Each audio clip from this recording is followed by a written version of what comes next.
Imagine niggas lying by shooting a real bitch. Save face for rapper niggas you chill with. Imagine me giving a fuck it was your fucking birthday. You on your feelings, I just thought it was another Thursday. Now imagine me cop blocking niggas home from drop shit. I don't want you on the bitch, believe you wouldn't have been invited. And if it wasn't for me, same week you'd have been excited. You all I am not to talk, I guess that made my friend excited. Now y'all in cahoots, you a pussy boots. You shot a 5'10" bitch with a 22. Talking about frozen tenders like them bullets wasn't pellets. A pussy nigga with a pussy gun in his feelings. Okay, he in the backseat and he keep calling me a bitch.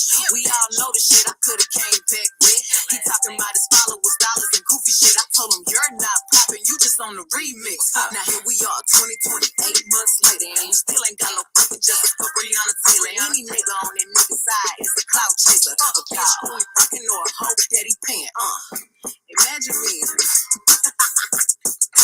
Imagine me entertaining you fucking goofy ass niggas and you fucking goofy ass bitches. Who you taking shots at, goofy ass nigga? Keep your broke ass out of rich bitch business, and they go fuck you bitches too. That's trying to get picked off the shit. Outside on you thinking that you slick. Oh shit, it's a lot of weak niggas in this bitch. They confused, they hate me, but watch my videos, see they dick. Who a snitch? I ain't never went to the police with no names. I thought a bitch that got her chance that's called a loss had something to say. Hey, I be speaking facts, they can't handle that. They want me to be the bad guy, let me put my mask on. Shows, I ain't asked to be this motherfucking cold. Still the brightest star, and not just the ones that's up in this bowl. Keep it pimping always, actions do the talking. I know you want the clout, so I ain't saying y'all names. Bro, you out here ballin', huh? Who you get that money from? 10 toes down for whoever get the petty, huh? I be so content cause I know I'm a real bitch. And anything I say, I'm never scared to repeat it. You think I was a killer, how these niggas scared of shit? I pull up one deep, but niggas bring they whole clique. Ay, who you taking shots at, goofy ass bitch? Watching me succeed from your knees sucking dick. I know you want attention from the niggas that I get. I'm a steak, you a side plate, shrimp stay in your place. Real bitch, yeah, I ain't selling fairy tales. FaceTime my nigga while my other nigga laying there. Bitch think she sabotaging something, trying to run it there. Bitch, I got a bun with my niggas and they all aware, yeah. Who you taking shots at? Shut up with your scary ass. No profile, big bitch, your mama shouldn't have had. Hit me while I'm down bad, I remember all that. Next nigga send a shot, I'ma send it right back.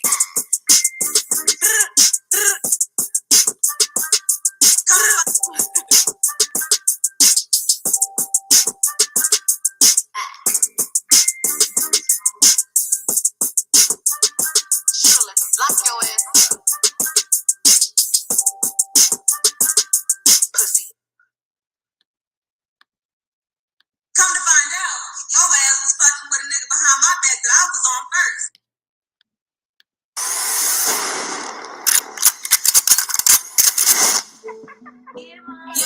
Yeah, who I'm taking shots at? Bitch, I'm busting you. I'm talking to that same bitch that crashed that boat on 42. It's a shame we're here today. Truth be told, it's cause of you. Can't control your little feelings. Look what dick is costing you. It was all good, yeah, about a week ago. Shout out all this murder, but this bitch is really cheap. If I was the one with the gun, you would've heard about her murder. Said her back was turned, but that girl know I ain't heard. Never been a jealous friend, and the people really know it. If you would've kept it solid, then I would've been told it. See, I really thought I knew you, thought that you would keep it G. If you wanna talk gangsta, bitch, I'm really from the street. Imagine lying to the DA, saying I took some hush money. Put a muzzle on your friends, I'm acting like some crash dummies. Got my chain snatched?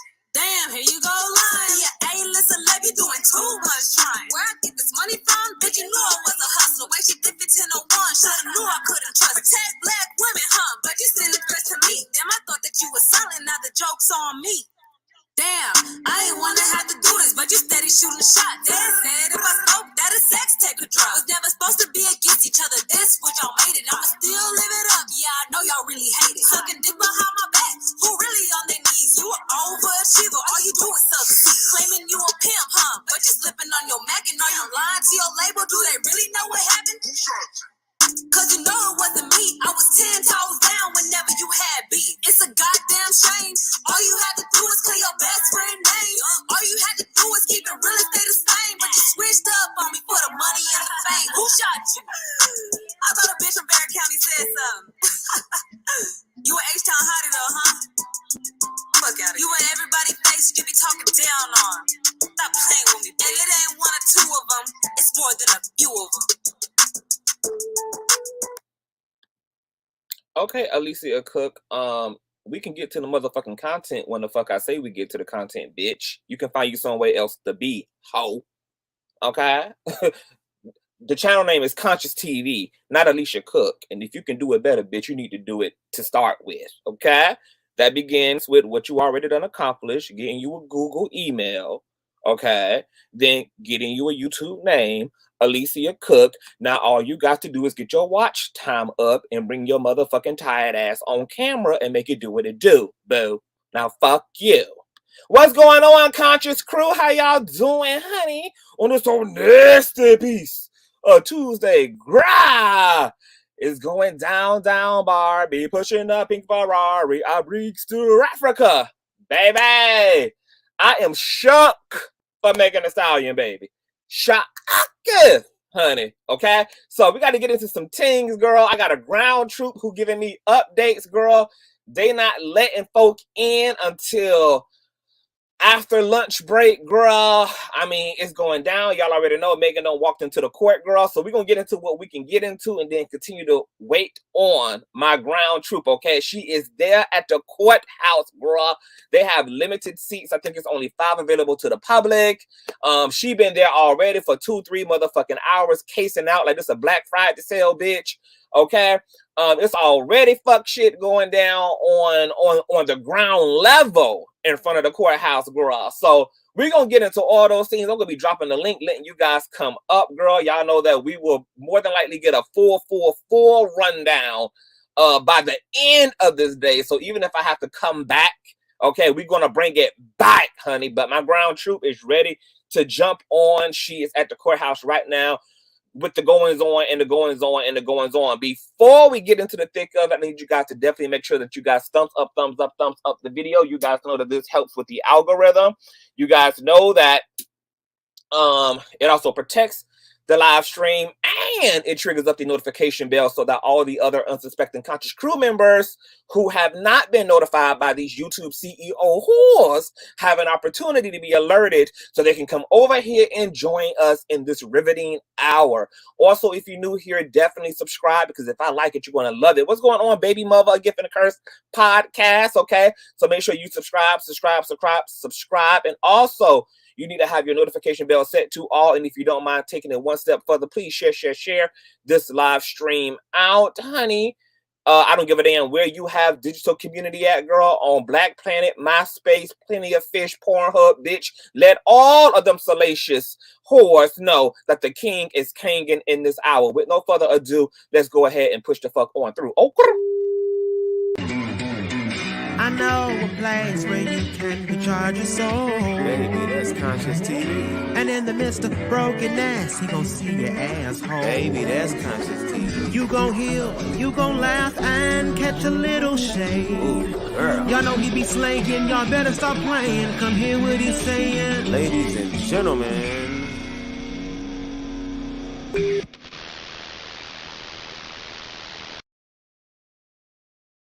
Thumbs up the video.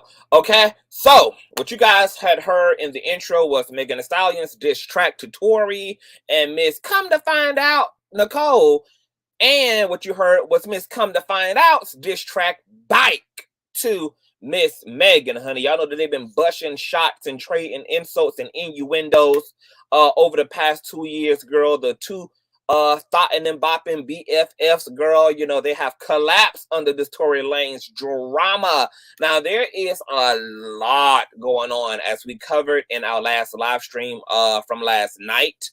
Regarding all of this, there's a lot more information that has came out. Allegedly, there was a whole mutual combat. I can't even call it mutual, girl. There was a whole assault situation between Kelsey, Nicole, and Tory Lanez that night. Apparently, he punched her, knocked her to the ground. That's how her chain and her acrylics, girl, got shattered all over the concrete, baby, okay?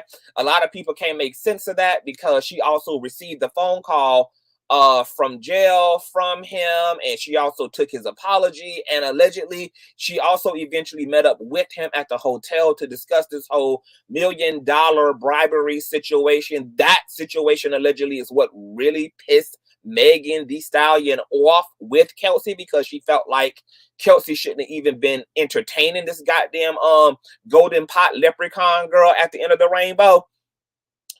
And then, girl, you know, there was all this stuff around whether Torey and Megan have been intimate. You guys know that Megan definitely denied that in some of her songs, as well as denied it in front of Oprah Winfrey's husband, Gayle King, in her Good Morning America interview, girl, when Miss Gayle asked her, do you and Torey have a sexual relationship, girl? And we're going to revisit some aspects of that as well, honey. And she said, hell to the no. You know, he ain't tall enough. He ain't got enough inches, girl. He ain't got enough ratio for me to even be sexual with, girl. How dare thee ask this indigenous ancestral, gargantuous Amazonian woman, honey, has she been sexual with a man who's 3 foot 2 inches tall, girl?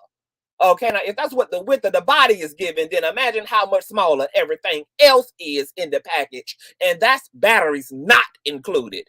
Okay, however, allegedly, she told investigators initially that her and the Torey was smashing on all the lanes, honey. The boiling lane, the express lane, the freeway lane, the checkout lane, girl, the self-checkout lane, bitch, that, you know, she was pussy popping with the lanes on all of the roads. So, girl, there's a lot going on. Now, a lot of people feel like, girl, Megan Thee Stallion played in our face by denying her sextivities, okay, with the golden pot leprechaun and everything, and that this has discredited her entire story and things. Well,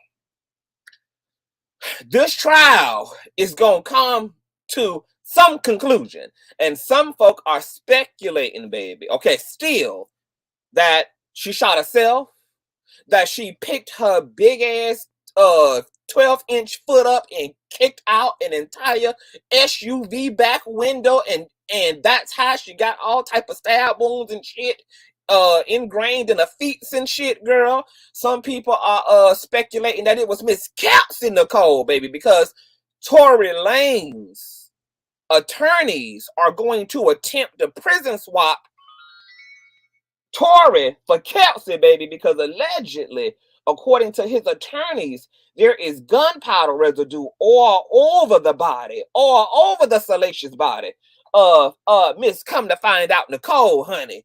Okay, and his attorneys are alleging that she actually has more gunpowder residue on her than him, and that they both tested positive on their hands for gunpowder residue. Okay. Now, that creates a whole situation in and of itself. But on day one, the prosecutors were stating that that gunpowder residue got on Kelsey Nicole from when Torey smacked the fire out of her motherfucking ass and knocked her to the ground. That's how she got and came into contact with the gunpowder residue. Okay, not really sure I believe that. However, we'll get into all of that, okay? Then there was all these bizarre-ass allegations from the surrounding rich, wealthy mountainside neighborhood. You know, these non-melanated folk was woken up at 4:30 in the a.m. to ghetto-ass rims and big-ass amps, blasting Tory and Megan Thee Stallion music, bitch. They was having a versus match apparently in the SUV that led to a damn shootout, honey. These folk and they poodles got woken up at 5 o'clock in the morning trying to go into their balconies, go into their door cam, girl, to see what was going on. Some of them alleged that they saw Kelsey bust back, honey. I mean, her diss track is called Bustin' Back, bitch, ironically. I ain't even catch that until now. That Kelsey Nicole's diss track back to Megan is called Bust Back. Megan's diss track is called Shots Fired. Okay, was that some type of unconscious confession, girl, by Miss Kelsey? Nonetheless, that one eyewitness alleges that they saw the flash of the gun go off closest to Kelsey rather than Torey. Okay, then another eyewitness claimed that when they went to their balconies with their rock rollers and shit, that they saw 2 men beating the living hell out of Megan Thee Stallion. Okay, now whether they confused Kelsey for a man because, you know, she probably had her bonnet off and her penitentiary cornrows revealed and things, I don't know, bitch, okay? But they say they saw two men, okay, monkey stomping Miss Megan Thee Stallion on the ground, okay? And then another witness alleged that they saw a fist fight, weave pulling, fuse, track pulling ass fight between Kelsey and Megan. Now, some of those witnesses have recanted their statements and changed their stories and don't know what the fuck they saw. They don't know whether there was astro projecting at that goddamn time that they woke up, girl. It was the fourth watch, you know, at that point in the morning, girl. So they don't know what dimension they was really in. So I'm not really sure how credible these witnesses in this neighborhood was, shy. But it's a lot going on. However, what we do know is that at least 2 out of the 3 people there, aside from Torey, bears witness to Torey pulling the trigger. Because Kelsey had already sent a text message 5 minutes after 911 calls went out to Megan's bodyguard saying, oh my God, Torey just shot Megan. Now, publicly, of course, she didn't expect that text message to go out into the free world. Okay, that was a private confession. But publicly, she has not been willing to directly and explicitly incriminate Tory Lanez. But that text message is going to come up and be wrestled with, girl. And apparently, she's supposed to enter the chat at some point in this 5 to 7 day trial to testify against Tory Lanez and to acknowledge him as the goddamn shooter. Okay? Also, who's supposed to be taking the stand is Corey Gamble, okay? Kris Jenner's newfound sunken place fiance. There's word on the curb that Kylie Jenner as well is supposed to enter the chat and testify. Okay, there's also controversy around all of that because apparently Kendall Jenner, the Illuminati sister of Kylie Jenner, recently, well, not recently, broke up with some other black man they was sucking the soul out of. But, you know, apparently that relationship went sour.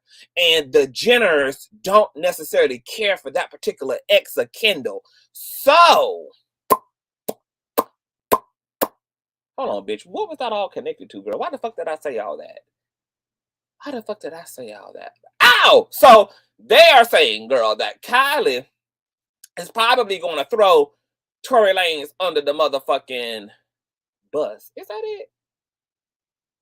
Hold on, wait, bitch. Why I brought up them hoes and they body count? Hold on. Why the hell did I bring all that up, bitch? That was a part of a puzzle piece. God damn it. Bitch, y'all know it better than me, girl. Y'all got y'all masters in nosology.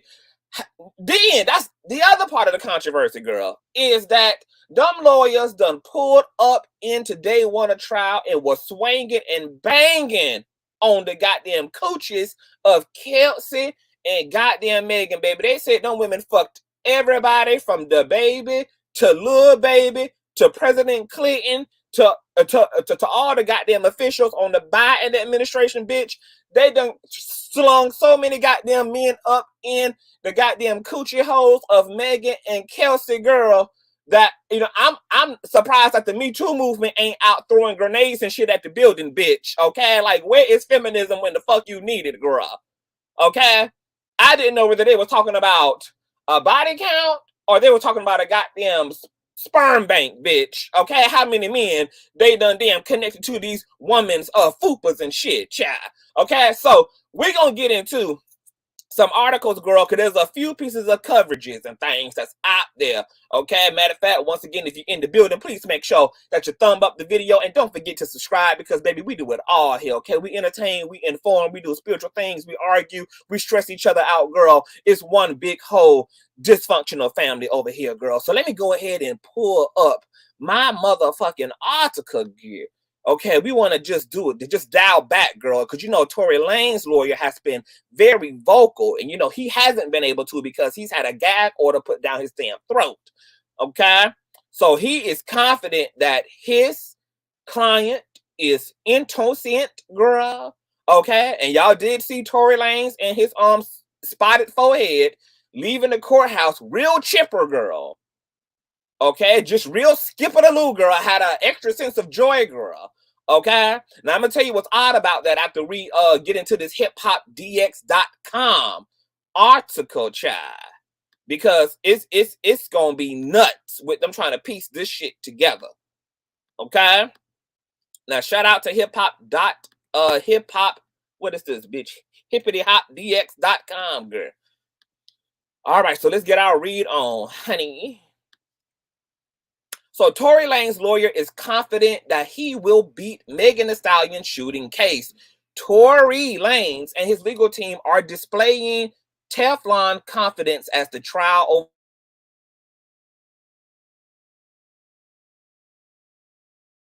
the rapper, the high-profile case began in Los Angeles earlier this week, more than 2 years after Lane allegedly shot the Houston hitmaker in her feet during a drunken dispute outside Kylie Jenner's home in July of 2020.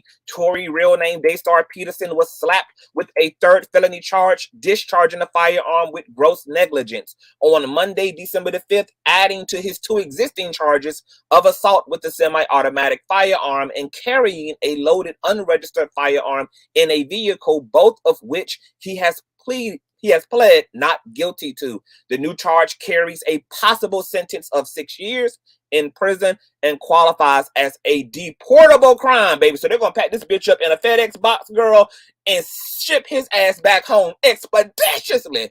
If found guilty, the Ontario-born rapper would serve the sentence concurrently with any other convictions. Despite the early setback, Lane's lawyer remains confident that his client will beat the case and be proven innocent when trial concludes later this month. Quote, "We are confident at the conclusion of this trial, the truth will come out and Mr. Peterson will be exonerated of all charges." Tory's attorney, George, whatever that last name is, girl, told TMZ on Tuesday, December 6th. Tory displayed similar optimism on Tuesday when he tweeted to his 2.2 million followers, "No weapon formed against me shall prosper. Ever." Come on, Cardi B. Tory Lanez has long maintained his innocence, accusing Megan Thee Stallion of trying to frame him and painting her as a scorned ex-lover looking for exact revenge. Meg has denied they were romantically involved. The 30-year-old has cut a calm and collected figure in public, with footage showing him smiling and laughing with his toupee intact while having his ankle monitor fitted in October after being placed on house arrest over allegations of him assaulting Miss August Alsina. Lanez was in equally good spirits while having his ankle monitor removed earlier this week after being released from house arrest ahead of trial, which Judge David Hereford explained was to make the rapper accessible and to aid trial preparation. Megan Thee Stallion, however, has remained steadfast in her allegations since first accusing Tory of being the triggerman during an August 2020 Instagram Live. In a tearful interview with CBS Morning's Gayle King in April, the Traumazine rapper detailed the shooting, which left her with bullet fragments in both feet. She claimed Tory shouted, "Dance, bitch," before firing shots from out of a car window at the ground near where she stood. Now, when my ground troop, Goddess Speaks TV, came on yesterday, who was present during trial, she said that the prosecutor said in his animation and personification of that Tory Lanez quote, said, "Dance, bitch, dance," and then played the pow, pow, pow, pow, pow afterwards, girl. Moving along. Quote, "So I get out of a car and it's like everything happened so fast. All I hear is this man screaming and he said, 'Dance, bitch, dance.' And he started shooting," she recalled. Quote, "And I'm just like, oh my God." He shot a couple of times and I was so scared. I didn't even want to move. I didn't want to move too quick because I'm like, oh my God, if I take the wrong step, I don't know if he's going to shoot something like super important. I don't know if he could shoot me and kill me. Girl, that's how dramatic they said the man was. Girl, y'all gotta listen to the live stream yesterday. I was like, girl, they are really, girl, them hoes think they in the OJ trial, bitch, okay? Them hoes is pulling out all the stops, okay? Megan, who has faced a steady stream of online attacks and even death threats over her allegations, made no bones about her desire to see Tory Lanez suffer for his actions in a Rolling Stone cover in June. Quote, I want him to go to jail. Jail. I want him to go under the jail, she said, while adding, I feel like you've already tried to break me. You've already shot me. So why are you dragging it out like this? Like, what else? Have you hated me this much the whole time and I didn't see it? Opening statements are due to begin on December 12th, with the trial expected to last for approximately 10 days. If convicted, Tory Leprechaun Lanez faces up to 22 years and 8 months behind bars fighting for his anal virginity. What's going on, Drea J? Hey, boo. So there it is, bruh. Okay. Thumbs up the video. Now let's go over to news1.com, okay, who gives us a nasty recap of yesterday's affairs, girl. Okay, actually, bitch, this was posted 46 seconds ago, okay, so they slightly up to code. Tory Lanez shooting trial. Here's everything we know about the heated court case so far. Grammy Award winning Megan Thee Stallion is set to testify on Tuesday. Oh, I know Nicki Minaj and her feelings, girl. During the second day of Tory Lanez's ongoing shooting trial. Lanez, whose real name is Daystar Peterson, has been charged with felony assault and gross negligence for the alleged 2020 shooting of the 29-year-old Houston FemC. On day one of the heated trial, which kicked off on Monday, prosecutors from Megan's team and Tory Lanez's defense made a number of eyebrow-raising claims about the events that led up to that infamous shooting. According to CBS News LA, Megan's lawyer, Alexander Bott, alleged that the incident occurred shortly after Meg, Torey, and her former best friend, Kelsey, come to find out Nicole Harris, left a pool party at Queen Illuminati's house on July 12th of 2020. After hopping into a ghetto-ass Cadillac Escalade around 4:30 a.m., Tory and Megan began arguing. When tension began, the two stars came to a boiling point. Meg asked to be let out of the vehicle, according to Bott. Tory shot at Megan 5 times after she insulted the rapper about his musical skills. Megan, I think his musical skills, girl, speaks for itself, honey. It really don't need to be said as much as it already has been heard. A TMZ report noted that Meg sarcastically called the Canadian star a beautiful artist. Oh my God. Which prompted him to... Megan, now, bitch, you know you should have had on some steel-toe boots, bitch, if that's the level of slayage. If you was gonna be reading Miss Tory Lanez down to the ground in the SUV, girl, you know your ass should have had put on some goddamn steel-toe boots, bitch, before you let them type of insults out your damn mouth, girl. Oh my God. Which prompted him to pull the trigger and yell, "Dance, bitch." Within about 5 minutes of the shooting, Kelsey texted one of the rapper's security guards, "Help, Tory shot the fuck out of Meg," urging them to call 911. Quote, Kelsey will tell you that she just saw her close friend get shot by the defendant. Bott told jurors in his opening statement, according to Rolling Stone. He added that Harris rushed to Megan's aid as she lay bleeding on the ground. Both women grew nervous when Tory began approaching them with the gun allegedly still in his hand. Oh my God, girl, this is the whole horror movie. Quote, Kelsey, she'll tell you she didn't know if the defendant still had this gun. Bott continued, quote, she didn't know what the defendant was capable of if he was going to continue his assault. Her defensive instincts kicked into gear and she approached approached the defendant. Come on, oh, this bad bitch shit. See, now, bitch, I can respect that forehead, girl. This is bad bitch shit, honey. Ready or not, bitch, here Kelsey and her motherfucking forehead. Come to find out Nicole Harris motherfucking ass come, bitch. That's right, honey. This is pussy power, bitch. This is King Warrior, honey. This is Warrior Sister Girls, baby. Okay?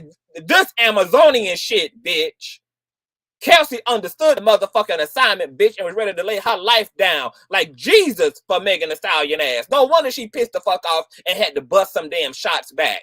She'll tell you that the defendant physically assaulted her at this point. He pulled her by her hair like a punk ass, pussy, 2-inch tall ass motherfucking hoe that he is, and he either punched her or slapped her. Prosecutor said that the WAP rapper got back into the SUV shortly after she was injured, but the vehicle was later stopped by LAPD. So for all of you who's wondering why in the hell she got back in the vehicle, bitch, because Freddy Krueger had a goddamn semi-automatic in his fucking hand and told them hoes to get their motherfucking ass back in the car. What you gonna do, bitch? You already done been shot, so you know he willing and he capable, girl. You know he's sitting there already in his Ike Turner bag, girl. He in his Ike Turner bag, bitch. What else Tina gonna do in this case, bitch? Miss Tina Snow turned into Tina Turner, bitch, and Anime ate the motherfucking cake, girl. Period. Now, gun residue was found on Meg, Torey, and Kelsey.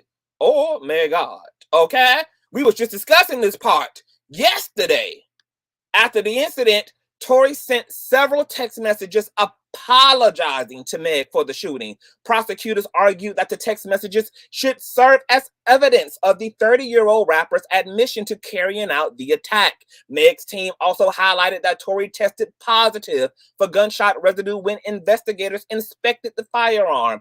Kelsey and 3 other people at the scene also tested positive. Well, that means that everybody in the goddamn SUV tested positive, girl. Everybody tested positive, which they would, because he shot within the fucking vehicle. Kelsey is set to testify during the trial. Wow. Tory Lanez's defense team revealed more details about the argument, alleged that Kelsey fired the motherfucking gun. Tory Lanez's defense team rattled the courtroom with a different account of the events that led up to the shooting. Lawyers for the 30-year-old rapper argued that he did not pull the trigger. In fact, they alleged that Meg's ex-friend Kelsey fired the gun. George, the Lanez attorney, claimed that Meg and Kelsey got into a jealousy-filled argument at Kylie Jenner's pool party. They were asked to leave the function after tension between the two former friends escalated.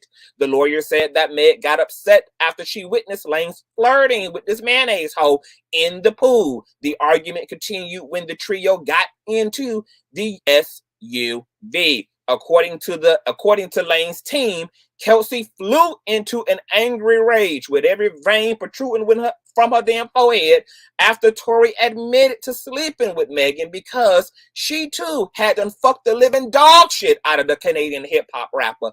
Kelsey accused Meg of sleeping with several of her past sneaky links, such as DaBaby and basketball star Ben Simmons.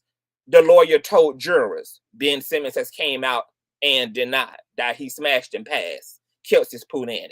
Further into his opening statement, the law official argued that Torey's DNA wasn't even on the gun. The lawyer said the Talk to Me rapper was wearing a swimsuit during the alleged incident and had nowhere to store the gun in question. He also argued that Torey only tested positive for gunshot residue because he tried to take the gun away from Kelsey. Although prosecutors sought to bar the lawyer from saying Harris was the shooter, Rolling Stone noted. Prosecutors for Meg said that Lanez apologized to Harris in a recorded jail call. He also tried to make amends with Megan in a text message that read, quote, "I know you probably are never going to talk to my little ass ever again, but I genuinely want you to know that I'm sorry from the bottom of my heart. I was too drunk. Nonetheless, shit should have never happened, and I can't change what did. I just feel horrible because I genuinely got too drunk." The heated court case ended with an eyebrow-raising testimony from LAPD officer Sandra Cabral, the officer who pulled over the vehicle Megan, Kelsey, and Torey and his driver were riding in. When she encountered the trio, Cabral said that Kelsey had blood and scratches on her right leg, along with a ripped strap. How doing? Who calling me while I'm working? Oh my God, girl, my family always, girl. These folk, girl, I'm gonna have to go. Girl, I'm gonna have to have somebody put me up for adoption, baby. These folks always want something from me, girl. Oh my God, hold on, girl. Let me send a text to CPS, girl. Tell them I need a goddamn social worker, girl. Get me up out this goddamn family. Hold on. Let me text CPS. Hold on. Girl, these folk always want something from me, girl. I don't know why these folk be trying to love me and stuff, girl. They know I ain't about that goddamn love life, girl. These folk know I ain't about that love life. Hold on. Hold on. Okay, all right, child. I had to block them hoes, girl. Sorry, Pops. Now, the heated court case ended with an eyebrow-raising testimony from LAPD officer Sandra Cabral, the officer who pulled over the vehicle that Megan, Kelsey, Torey, and his bodyguard was riding in. When she encountered the trio, Cabral said that Kelsey had blood and scratches on her right leg with a ripped strap on the left side of her bathing suit. In the next court session, Megan's bodyguard is also set to take the stand. Seal hand claps. Take the stand. Girl. Okay, so what we just found out, child, is that everybody tested positive for gun residue, girl. Okay? But once again, Lane's attorneys are alleging that Miss Kelsey had more of that residue on her than anybody else in this situation. And they are explicitly arguing that Kelsey ass put the fucking trigger and it was Tory Lanez who was trying to intervene. Okay? My God, today. Now, you guys know we also found out allegedly that it was Tory Lanez who outed his own fornications between him and Kelsey in the car because allegedly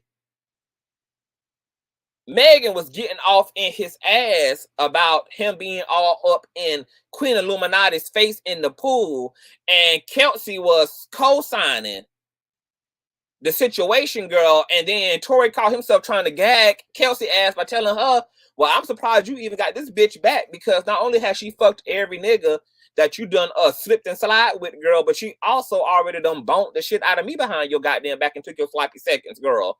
Okay? And then I took shit to a whole nother goddamn level. Okay? A whole nother motherfucking level. Now, moving on over to the left to Miss TMZ, girl. Okay? She gets into some things over here. Megan Thee Stallion takes the stand in Tory Lanez trial. He offered me $1 million worth of hush money. Okay, look at Miss Megan, honey. Look at, no, this is Tina, baby. Look at Miss Snow pushing through, girl. Pushing all the way through. We're going to get into some of those clips too, honey. Okay?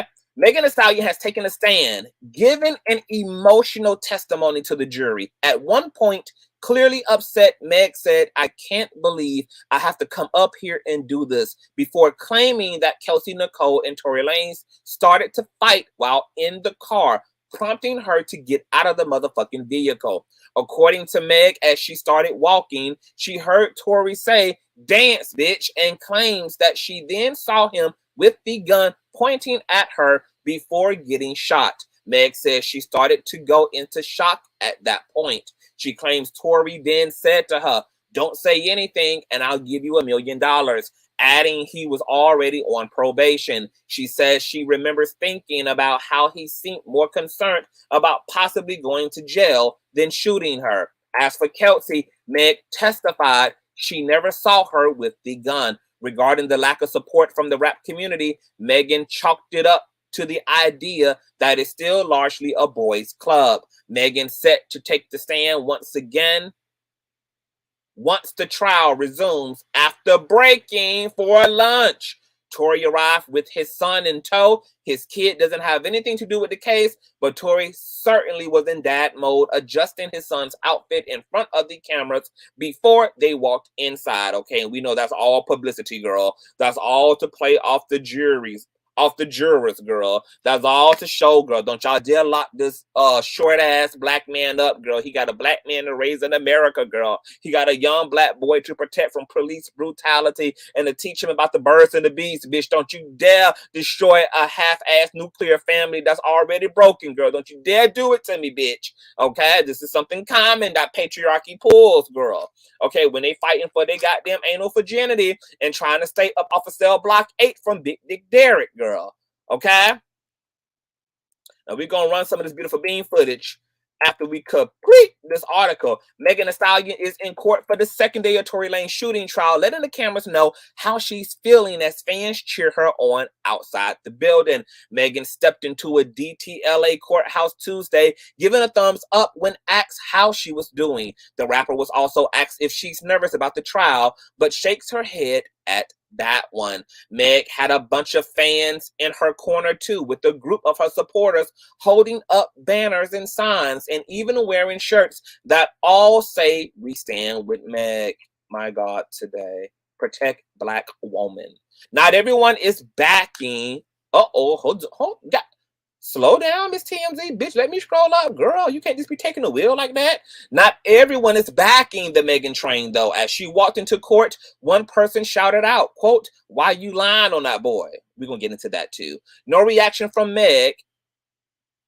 No reaction from Meg, though. As we reported, Tory's trial kicked off Monday, with both sides laying out what they say happened the night Meg was allegedly shot in the foot. Prosecutors clearly say Tory pulled the trigger, while Tory's attorneys have laid out alternative theories, including pointing out some possible fighting between Kelsey and Meg that night. If you're in the building, thumbs up this video, and make sure that you are subscribed so that you never miss another CTV upload.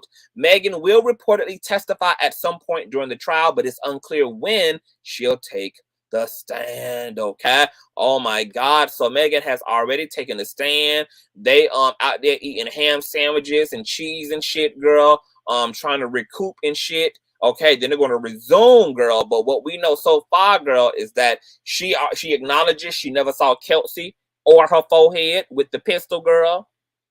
Okay, that she saw Tory shoot her. She looked back and saw him before he shot her, after he uttered the infamous "dance bitch" line. Okay, she also claims that Tory tried to bribe her with $1 million and said he was already on probation. Okay.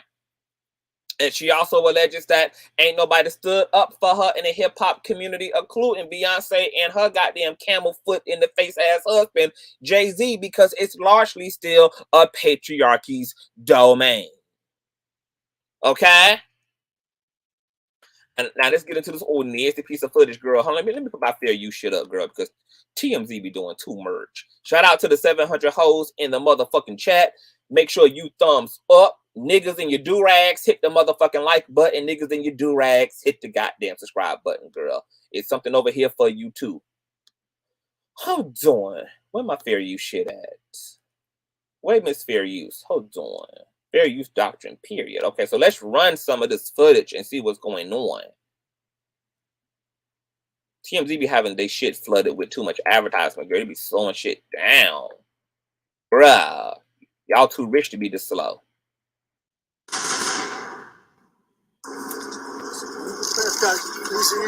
Watch. How you feeling today, Megan? Let's go. How you feeling today, Megan? Great? Are you nervous? Are you scared? Open up. Be strong, Megan.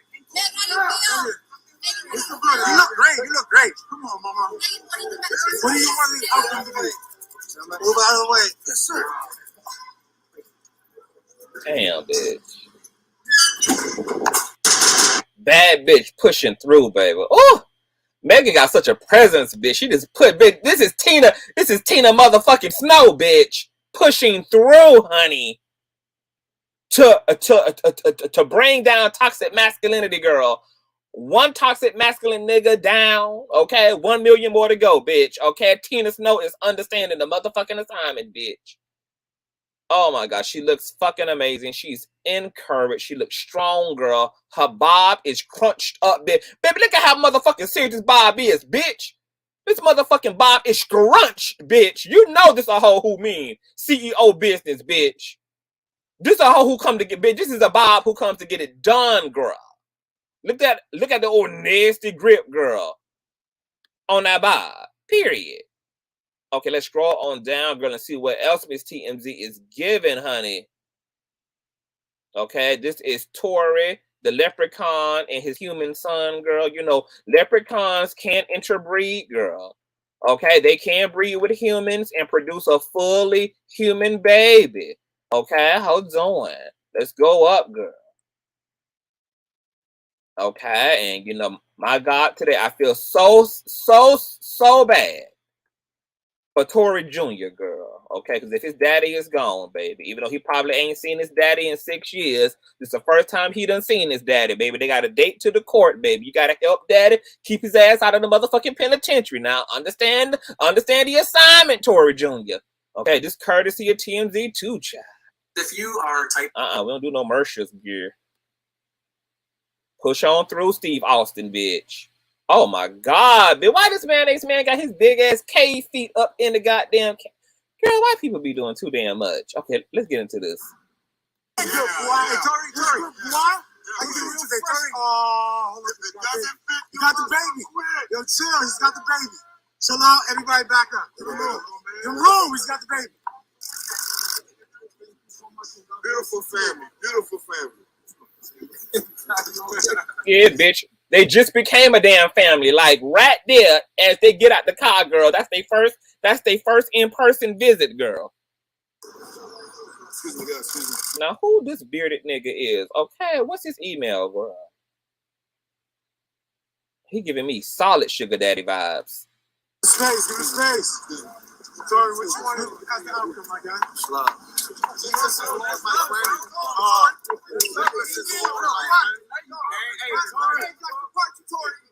Your whole team came.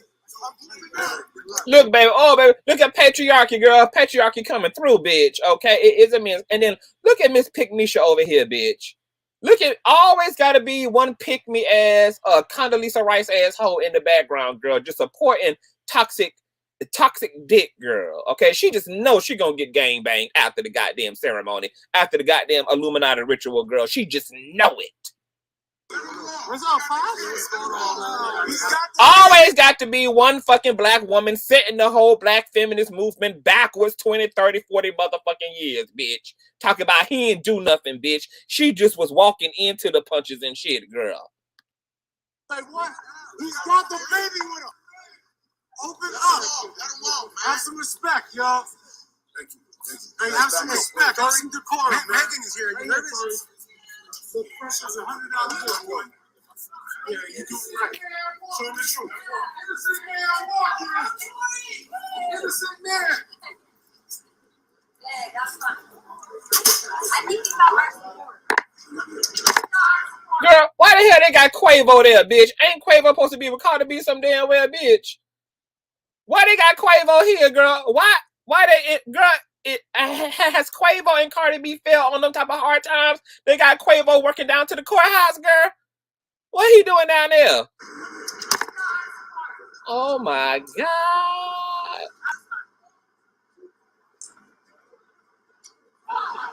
Baby, work ain't honest, but it certainly pays the goddamn bills.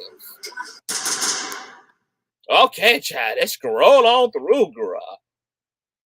Oh no, it's another piece of old nasty furniture, girl. How doing? Okay, now I think this is where we see that nigga in the background, bitch. This is when toxic dick activates in the background, girl. I want y'all to hear this. Hold on. Hold on. Hey, Maggie, why you lying on that boy? Is it the truth or a lie? Now, do y'all hear them niggas in the background? Hey, Maggie, why you lying on that boy? Why are you lying on that boy? Is it the truth or a lie? Is it a truth or a lie? Do y'all hear patriarchy in the background? Man, why you lying on that boy? Is it the truth or a lie? Now, this the thing, bitch. What is the damn point of having security if you're not gonna command their ass to shoot a motherfucker in the back of the front of their motherfucking neck, bitch? I don't supposed to hear nothing but gunshots, bitch, after them niggas say that, bitch. Okay, I'm supposed to keep walking and not look behind me, girl, as I'm hearing gunshots ring, girl, because what else am I employing y'all and paying y'all $2.57 million a year, bitch, to do, honey? Security did not understand the motherfucking assignment, bitch. Security supposed to be around here taking niggas out, bitch, laying their ass, putting their ass in the dirt. What is the tea, baby? Because when I get rich enough to have securities, baby, y'all gonna know them some motherfucking killers, bitch. Fans ain't gonna feel comfortable coming around, bitch. I'm just gonna be sending all type of goddamn DEFCON 3 ass threats out, girl. What she said? Handle it. Handle it, girl. Okay, the soundtrack of my life gonna be bullets raining all up and through my background, bitch. Okay? Now, they should be a damn shame of themselves, girl, because if Miss Megan would have took off her goddamn bloody heel and Cardi beat their motherfucking ass in the forehead, they'd be playing the goddamn victim and trying to sue her ass to get rich up in the courts and things, honey. That is disgusting. That is disgusting male behavior. And I hope some of you do-rag wearing ass niggas are in the comment section today, because I want y'all to hit the motherfucking link and come and explain y'all brothers to me. I want y'all to make this behavior make sense. This woman ain't even been no verdict given yet. They ain't harassing Tory bald spot ass lanes like this. So why the hell they feel comfortable abusing and harassing this motherfucking black woman all out in the open, baby? Black men ain't motherfucking shit. All out there in front of the white folk, all up out of there in front of the mayonnaise folk, bitch. Just harassing and re-wounding this woman, bitch. And you don't know whether she done told the truth or not, bitch. You're up there greasing up goddamn Tory Lanez hands with dap and shit. But y'all got all this motherfucking masculine smoke for Miss motherfucking Tina Snow, who ain't doing nothing but minding her business and coming to tell her goddamn truth, baby. And y'all out there ready to goddamn jump on the damn woman. Woo, child, niggas. Girl, I just can't wait to God send the flood, baby, because I know he just gonna gather these niggas, baby. I know he gonna gather these niggas. Now, let me tell y'all what my ground troop said, because she been emailing me the whole time that she been up in the courthouse and teams, okay? Now, this was her first email to me, and this was, hold on. Okay, this was an hour ago, okay? She said, they just broke for lunch. No. Hold on, let me get to the other one, girl. Let me get to the other messages. Hold on. Hold on.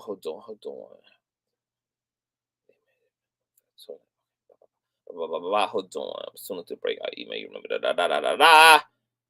Okay, so she says, she told me 2 hours ago, she said, it's not looking good for today's trial coverage. Even though I was there 2.5 hours early, there is so much press that there were only 5 public seats available. I was number 8 in line. Shout out to number 8 in line, shaking my head. Megan just walked in looking gorgeous in a purple suit. They are telling us that we may be able to get in after lunch, so I'm staying put. They're breaking for lunch in about 30 minutes. I will keep you posted. Sorry, the original plan has been delayed, okay? Then she messaged me again like 30 minutes ago and said, okay, they just broke for lunch. The deputy said we will be let in when court is back in session. In the meantime, here are some few notes from my friend at People Magazine. Come on, networking. An entertainment attorney went in earlier and gave her notes up. It's not that much because it was only a few minutes of testimony, okay? So here are some of those notes. Megan enters the courtroom in a bright purple suit. Tory Lanez arrives in court hand in hand with Son, both decked out in suits. Lane is in a tan plaid suit with the white turtleneck. Son is in a gray suit. Before, pretty sure she had met with him that year. Okay, I don't know what that's supposed to read. They used to hang out all the time. drink together, party together. Okay, they bonded over the death of their mothers. Okay, so they're establishing the dynamics of Torey and Megan's relationship. She met Kelsey in college. Oh my god. Went to Kylie's house, and after she noticed Kylie's friend left, she wanted to leave. Torey didn't want to leave, but she did and had to convince him to leave. Torey was pissed he had to leave, so they argued. Torey and Kelsey were arguing. That's it for now. I'll hit you up later, okay? So ground troop is in the courthouse right now. A lot of that we already knew about the Kylie Jenner party. Now, as a small recap, and then I'm going to drop the motherfucking link, okay? I'm also going to wait for my ground troop, okay, because she may be out before this live stream is wrapped. So I'm going to conversate with you guys. I'm gonna drop the link too. Y'all guys know what my theory is, okay? Hold on, let me drop the link for y'all, okay? Now y'all know the seats fill up quick, bitch. So first come, first serve. Okay, so let me tell y'all what my theory is, Shy. Okay? I think, okay, now this whole thing about Meg and Torey fucking, I don't know. More than likely they were having some type of sexualities going on, girl. Maybe he never penetrated, but maybe he ate the puss. Maybe he ate the cakes. Maybe he ate the groceries, bitch. Maybe she tossed a few salads on a few nights, girl. Drunk in love, bitch. I don't know. But more than likely, probably they have been sexual, girl. Okay, she would probably be too embarrassed to say she was intimate and gave up the groceries to a nigga that shot her. Okay, that's pretty embarrassing, I have to say. Nonetheless, bitch, okay, I believe, though, that on that unfaithful night at Kylie Jenner's party, okay, mind you, Megan was actually invited. Torey and his ball spot were the +1, okay? So she eventually called them in to come and chill with her and Kelsey, okay, at the pool party. Now, I believe what happened at the pool party, okay, at this time, Kelsey more than likely is popping that puss, okay, popping that puss for Torey, okay.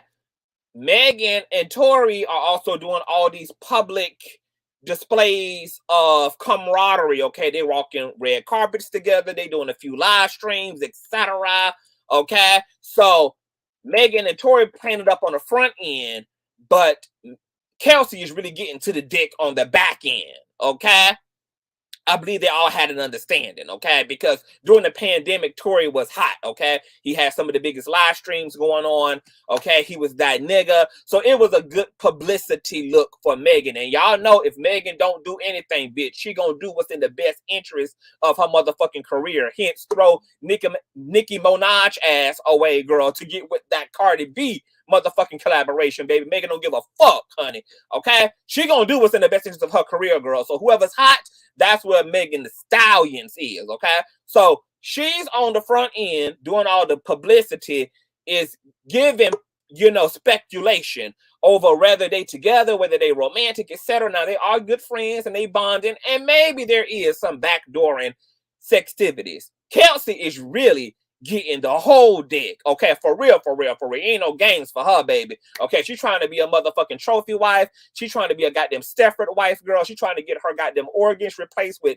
you know, batteries and all type of shit, girl. She really trying to be about that life, okay? She got more to gain than Megan, who already done made it to the top of the Illuminati pyramid at this point, okay? So Megan calls in Torey and his ball spot, girl. She tell him, girl, okay, you know, put your hot topic on your head, bitch, and, you know, make sure that it's waterproof, girl. It's we got white people chlorine in the pool, bitch, okay? So make sure you got your shit together, Torey. Don't embarrass me. And then what Torey do, girl? He get there and embarrass her ass and fuck up all the damn church's money because he's short and he horny, girl. He come there short and horny. He mesmerized because he in mayonnaise proximity, girl. He ain't never been this close to actual wealth, girl. He done seen rich, bitch, but he ain't never seen wealthy, bitch. We talking Kardashian Jenner wealthy, bitch. So he all mesmerized and materialistic and hornified, girl. You know, so he trying to put in his two as well, honey. He trying to get next to Miss Illuminati, girl. So he, you know, mermaiding with her ass in the pool, girl. He done turned into a damn siren and shit, trying to serenade her ass, trying to put her under the goddamn toxic spell of black toxic patriarchy and shit, girl. Kylie Jenner is, blinking twice at Megan Thee Stallion like, bitch, emergency, emergency, girl. Come and get your leprechaun, bitch. Okay, wink, wink, girl. That's why she slid over to the left when Megan was live streaming. Okay? Y'all didn't see her bump Miss Megan, girl. That was to get your nigga bump. Okay? She slid in, girl. Okay? She trying to do sign language and shit, bitch. Like, read my body language, Megan, okay? And y'all see your drunk ass leprechaun lanes in the background swimming up, girl. Clearly, he was a point of irritant at this point because soon as his ass was approaching like Jaws in the pool, bitch, Miss Illuminati skedaddle her ass out of frame, and then Meg was clearly visibly annoyed, girl. Like Torey, don't fuck up my phone. You know I can't keep a phone, bitch. Okay, so don't fuck up my phone, girl. Don't come up here with your sloppy shit, bitch.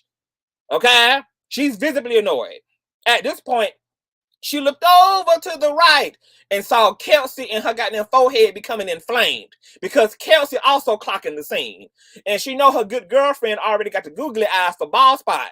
Okay? So Kelsey getting her feelings on the low, but Kelsey is an employee, bitch, and she know it's a blessing for her ass to be sitting there too, girl, so she can't afford to blow the bag, okay? She knows that this is a Megan Thee Stallion moment, girl, so she just internalizing all her goddamn rage. So Megan reading the room, bitch, she's like, okay, Kylie ready for Tory ass to go.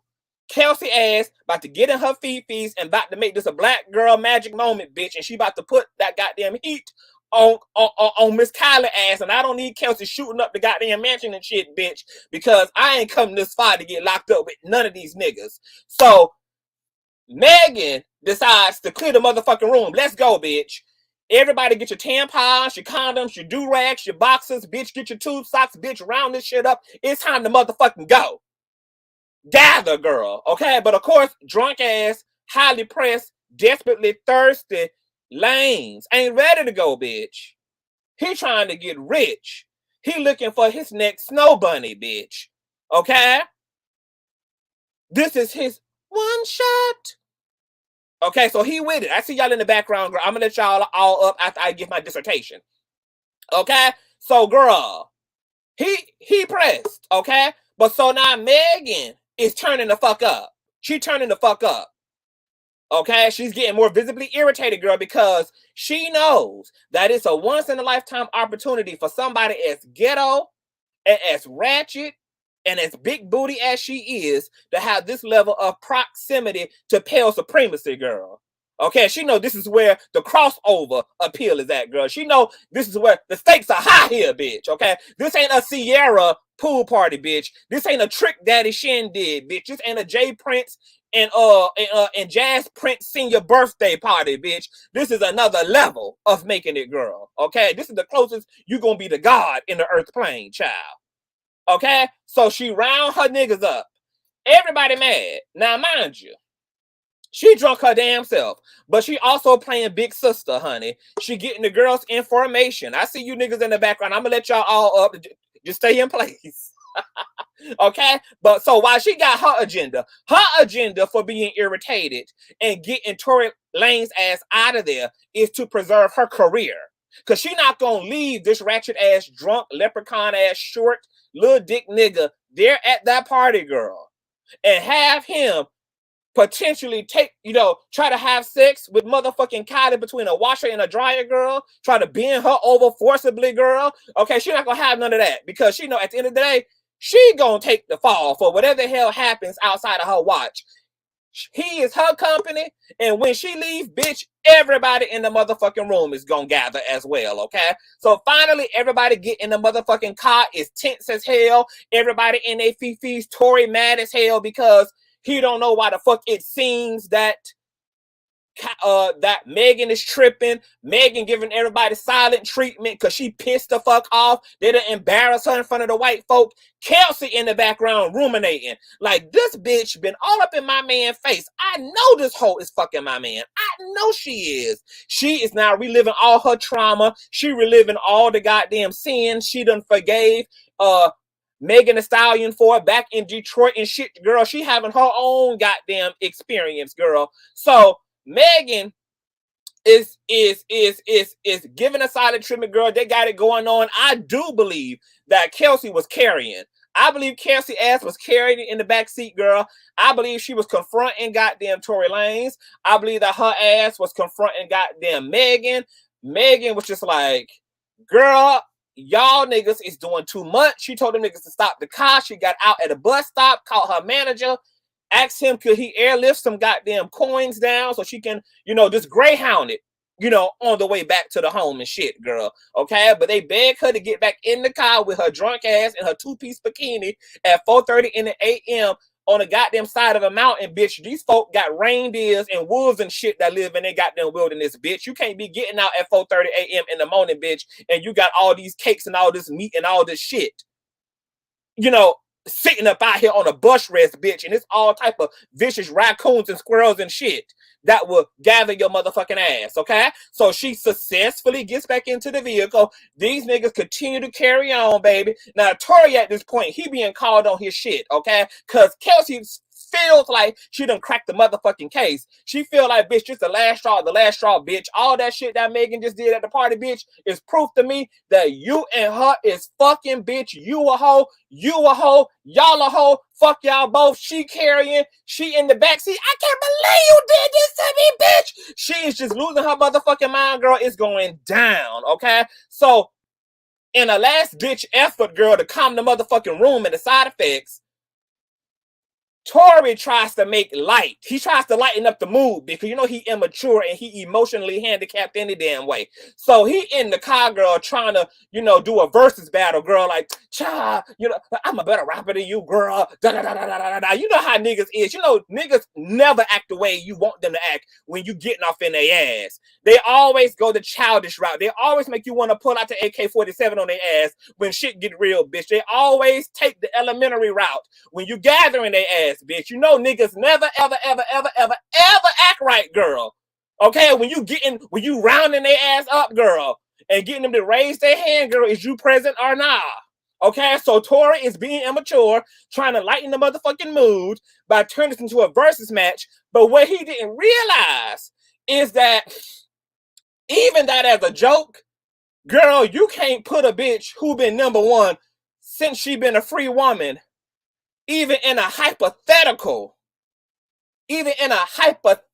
situation when it comes to music, novelty, and competition. So they done fucked around and he done baited her into this versus match and into this, you know, playful moment, but she done fuck around and read his motherfucking ass for filth and called him a beautiful leprechaun artist, girl. Now, y'all know that Tory Lanez's ego is built like his goddamn ball spot, thin, okay? Y'all saw what he did to August Alsina when that nigga ain't even dap him up, girl. So, bitch, his ego starts collapsing, girl. And you know how some of these toxic niggas are, girl. What is the first thing they blame a woman for after they done broke both her eye sockets, busted her lips?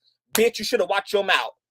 Black men cannot take a black woman's mouth, baby. It's something about the voodoo on the shit y'all be saying to these niggas is some type of goddamn spell, binding divine authority, girl, that y'all have in y'all throat chakra, bitch, that just turns these niggas out, baby. Some of these niggas cannot take y'all's mouth, girl. Okay? So Tory Lanez is going through PTSD and trauma, girl.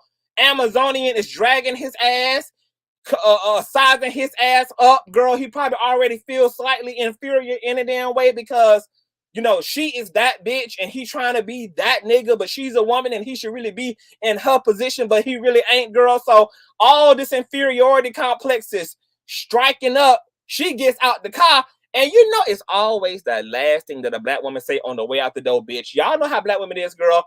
That slick ass, that last slick minute ass comment, bitch, that just sets the room into a state of chaos, bitch. Y'all know, bitch, Black women calculate that time to the back door to get into the car, and they saved that last weapon of mass destruction, bitch. They saved that last fucking good insult, girl, that they know gonna turn Thanksgiving into the goddamn apocalypse right before they can pull off in the driveway and get the hell on to safety, bitch. So Miss Megan called herself pulling out her last and final apocalyptic sensei ass insult on that nigga, baby, and it did it. She started walking her ass off after she done got out the door, shut the goddamn SUV door, and decided that the conversation was over. Baby, Miss motherfucking Tory Lanez said, bitch, the conversation is far from over, ho. He grabs his motherfucking pistol from underneath the front seat where Megan was sitting at, bitch, cocks back. Kelsey then sobers up real quick, bitch, because she know this is a real mini thug. She know this is a miniature thug who's really about that motherfucking life, bitch. So when she sees Tory Lanez, even though she got her own gripe, girl, she got her own issues with Miss Megan, she just fucked on her nigga. She just found out all the tea. She just found out all of the church's business, girl. Okay, but when Torey pulls out that motherfucking gun, bitch, all that Hennessy just sweats up out of Kelsey's body, girl. So she lodges forward as he is dangling out of the goddamn window, trying to point and shoot at Megan. She grabs the goddamn wrist. She grabs his wrist while he's shooting, trying to deflect the gun. That's why it ended up really missing her motherfucking ass. Okay, and shooting at her feet because of the intervention of Kelsey. Okay, after they realized that Megan ass was hurt, even Tory Lanez sobered up from his ego and from his vodka infused tantrum, girl. So now they all rush out of the car. They rush out of the car, girl. Everybody scared now. Bitch, shots done been fired. Tory know he got an unregistered ass gun in the vehicle. He just discharged the shit. This is in a white neighborhood, bitch. More than likely there's cameras and shit all in the stop signs and shit, girl. Okay, they done caught everything on camera, girl. Everybody's like going into get this shit together mode, okay? So by this time, Megan is on the ground. She's crawling to the driveway, to somebody's driveway. She's screaming, she's frantic, she upset. Now Tory and Kelsey and the driver, they're all in panic mode. Now the neighbors in the community, they hear all this ratchet ass ghetto music playing through a big ass amp in an SUV, girl. They done heard gunshots. They get woken up out of their sleep. Them and they poodles, girl, haul ass to the front window, haul ass to the balcony. They look outside their house and they see a woman on the ground swinging, upset, and see a bunch of niggas screaming and yelling. As far as they concerned, bitch, somebody was getting beat the hell out of. After all, there was blood and teens on the ground, girl. Okay, so what they think they saw is Megan getting jumped. What they think they saw is Kelsey and Megan fighting. What they think they saw is two niggas and a woman in a melee. That's what they think they saw.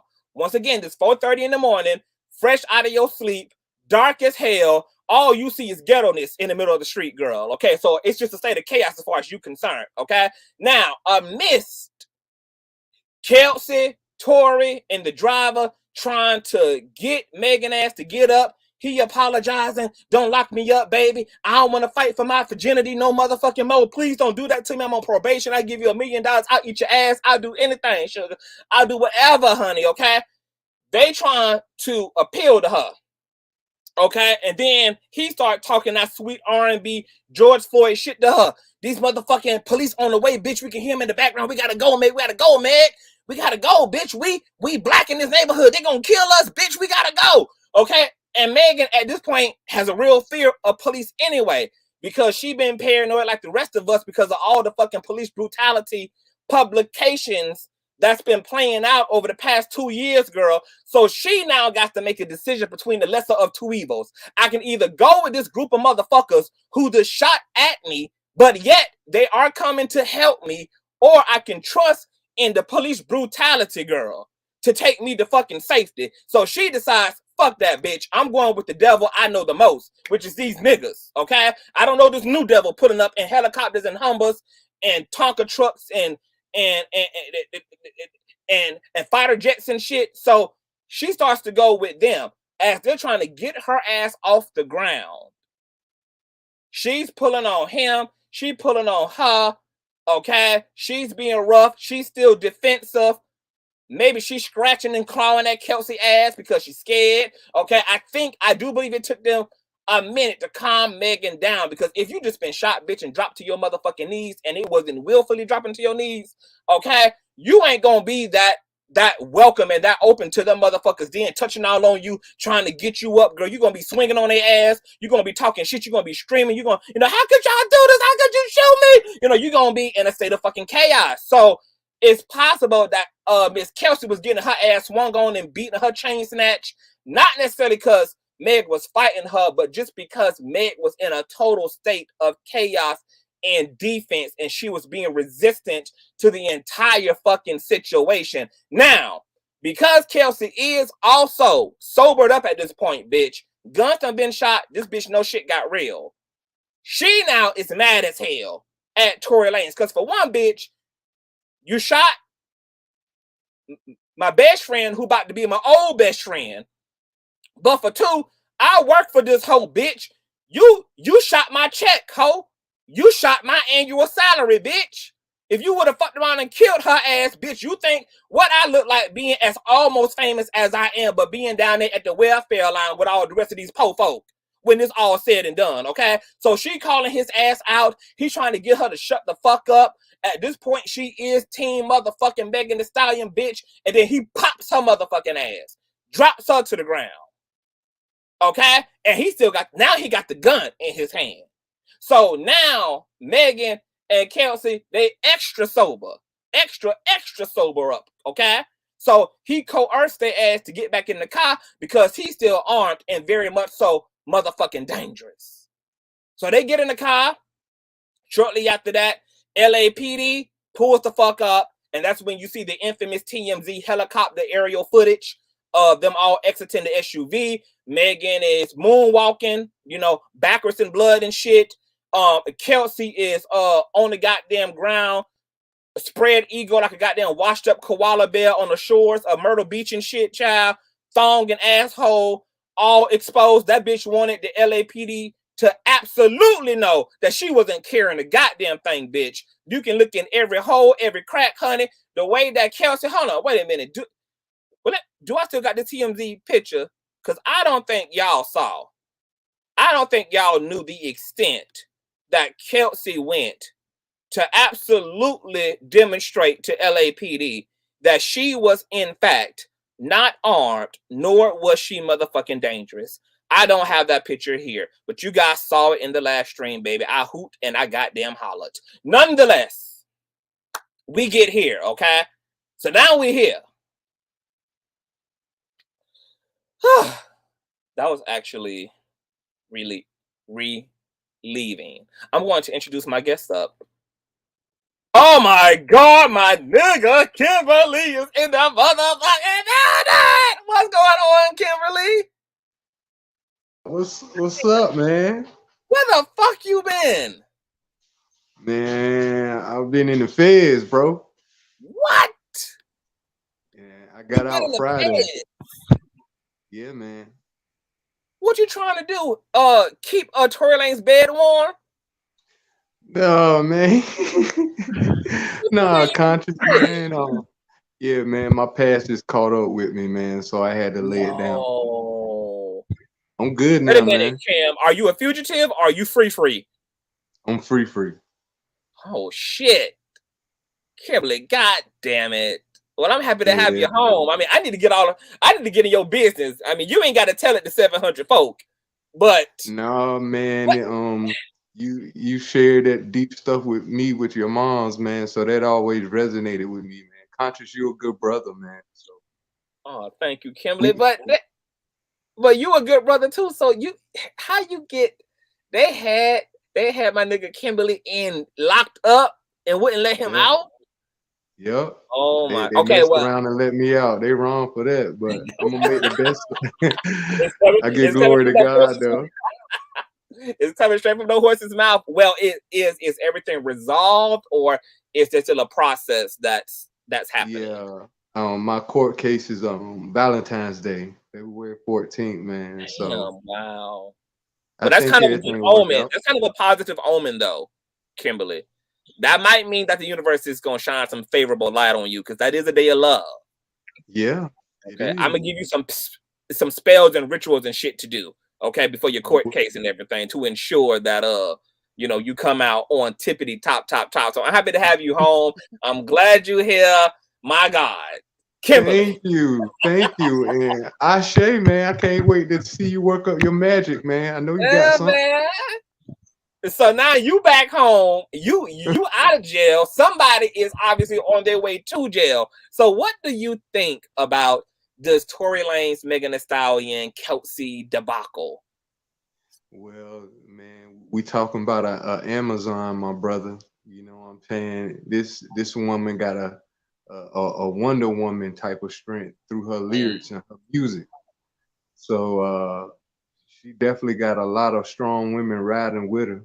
You know what I mean? So I just hope justice really is served, man. That's where I'm at with it. You know what I mean? Who you think did it? Do you think Kelsey discharged the weapon, or do you think Torey discharged the weapon? Based upon everything that you heard or looked at, I'm not really sure, how much you've exposed yourself to, but what you think?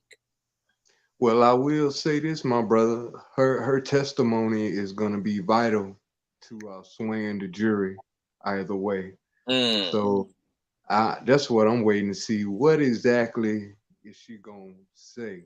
Is she going to tell the truth, or I don't know. We got to see. Okay, because she already part-time took the stand, and declared, that she saw him and that she was bribed and, etc. She declared that she never saw Kelsey with the gun, despite that being the narrative that his lawyers are spinning. They absolutely are trying to prison swap him out for Kelsey, which is very weird because, they kind of, Torey and Kelsey kind of been in a alliance up until this point. Neither one of them have been willing to publicly, incriminate each other. And then it was weird throughout the past few months that Tory Lanez was declaring himself innocent, because I want to pull up this receipt again. Hold on, give me 1 second. Where did I put the receipt at? Let me see. I just pulled it up. I got too much shit on my computer. Thumbs up if you guys are in the building. I'm trying to find the Shade Room receipt because it was very, very, very telling. Damn it. I don't know where it is. I'm going to have to look through it while somebody else is talking. Oh, here it is. Okay, here it is. Because, they've been in a bit of, an alliance and things. And let me share this. Whatchamacallit. So why would you plead innocent of shooting Megan? But did he also forget, did him and his legal team, because this is what I want to know from the lawyers, how the fuck are they going to make his confession that Kelsey was not the shooter? A username Spliff K said people saying Kelsey shot her. And he wrote from his verified Twitter account that that's not true. Okay, so you just ruled out Kelsey as a shooter. Megan ruled out Kelsey as a shooter. You're saying you didn't shoot her, but at least 2 of the 3 witnesses say that you did. Because Kelsey sends a message acknowledging you as the shooter to Megan's bodyguards, and then Megan herself acknowledges that you are a shooter as well. So come to find out that your ass done sat up here and exonerated Kelsey. Come to find out. So it's gonna be interesting, Kimberly. Okay, so you say right there, Kimberly, I'm going to get over here to Miss Dazzle, I think, who's right next to Kimberly. Welcome to the platform. What are your thoughts, love? Hey, how you guys doing? Hey, CTV. We are wonderful. Hey, how you doing? I'm doing awesome. I just got off work. I was listening to you the whole time. Okay, so my thoughts. My thoughts are kind of like, well, I just want to talk about when she was walking through the crowd and you had people for her and then you had people against her. And the guy was like, "Oh, why you lying on that boy? But that purple look good though." But I'm like, really? Mm-hmm. I kind of feel it's slut shaming. Like, I think I kind of said it last night. I really highly believe her vagina is on trial at this point. It's not even about who shot her anymore. Well, let me ask you this question, Dazzle. Who do you believe has the truth? Because if everybody was drunk and traumatized by that night, I mean, who do you believe has the closest thing to the truth, considering that they all were fucked up and inebriated? Maybe not so much the driver, since he was sober enough to actually drive, but he also works for Tory Lanez. So how honest is his own testimony going to be? Because do you think he's going to sway the truth in his friend's favor? To me, as far as who has the truth, based on that question before I get to the bodyguard, I feel like, to be honest, Chelsea and Torey has the truth. Because Torey remember what he did. He remembered enough to call the next day and apologize to everybody. So he know what he did. But we know that he has no intention of admitting what he did. So we know that that's one. We know the truth ain't gonna come from him. Kelsey knows what happened, but I think she was torturing Megan Thee Stallion by not telling the public everything that was part of it, and the other part was that she was on trial. I mean, she was going to be a witness, but I kind of feel like, yeah, she knew. She knows exactly what happened. And the bodyguard absolutely knows what happened because he can't be drunk on the job. So he absolutely knows, but it is a thing of, if you're passing money around, if you're bribing people, he could have accepted a bribe. So he may not be as truthful. Oh, you know what? I forgot. He was handing out $1 million to everybody. So, and that's what I mean. Everybody has a stake in their freedom. Some people may have actually taken payouts on the back end. So, you know, I'm leery of us getting to the truth. I know a lot of people have been saying, well, why would Megan lie if Kelsey was the shooter? And you know, I've been saying this from the very beginning, that because it goes against everything that Megan stands for. Her brand is a bad bitch. She does the popping. She doesn't get popped. So that would just, you know, be a slam to her persona, for one. And then to campaign it, she's been on this protect Black women shit. But then how is that going to stand up when you are betraying other Black women, when you are, you know, when you're not trustworthy as a woman toward another Black woman? If she admits that her and Kelsey did have some type of confrontation, whether that was verbally or physically, if she also admits that it was in fact Kelsey, then she also has to deal with everything that comes with that, which is also revisiting the conversation around her and Tory Lanez being intimate, since that's also connected to what Kelsey allegedly was popping off about. Because according to Kelsey, come to find out, your ass was fucking with a nigga behind my back that I was on first. So, you know, and so I don't think her ego could take it.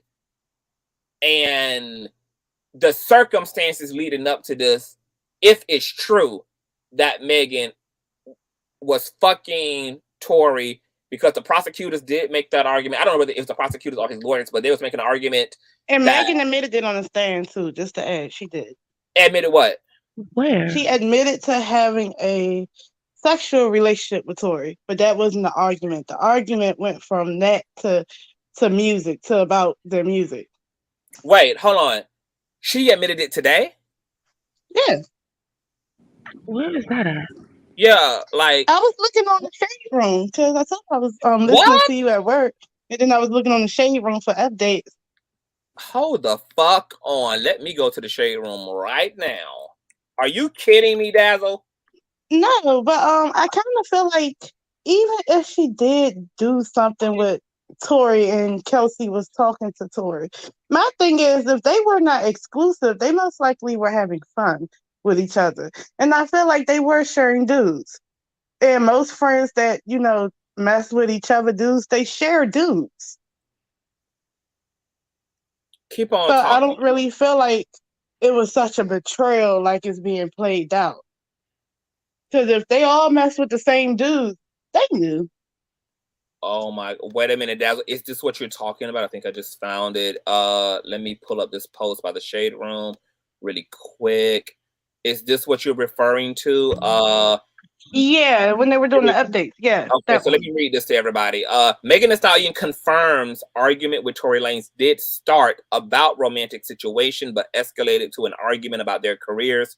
Also spoke about rappers using lyrics implying she lied about being shot. James Queeley on Twitter said, quick thread, Megan Thee Stallion was only on the stand for about 45 minutes this morning, but she walked through the entire shooting. In that time, she entered court around 11:15 a.m. 2 shouts of support in the hallway. Tory Lanez did not look at her when she entered. Megan was emotional as soon as she took the stand, describing Lanez as someone she used to be friends with before telling a prosecutor she didn't feel good. I can't believe I have to come up here and do this. My goodness. He continues, MTS says the argument in the SUV started because she wanted to leave the party at Kylie Jenner's house and Lanez didn't. He had an attitude, and when they got into the car, he told MTS, you need to stop lying to your friend, referring to Kelsey Harris. MTS says she wanted to get out of the car right then and there, but I'm in the peak of being famous and I'm in a thong and I look all crazy. Was obviously worried about being photographed.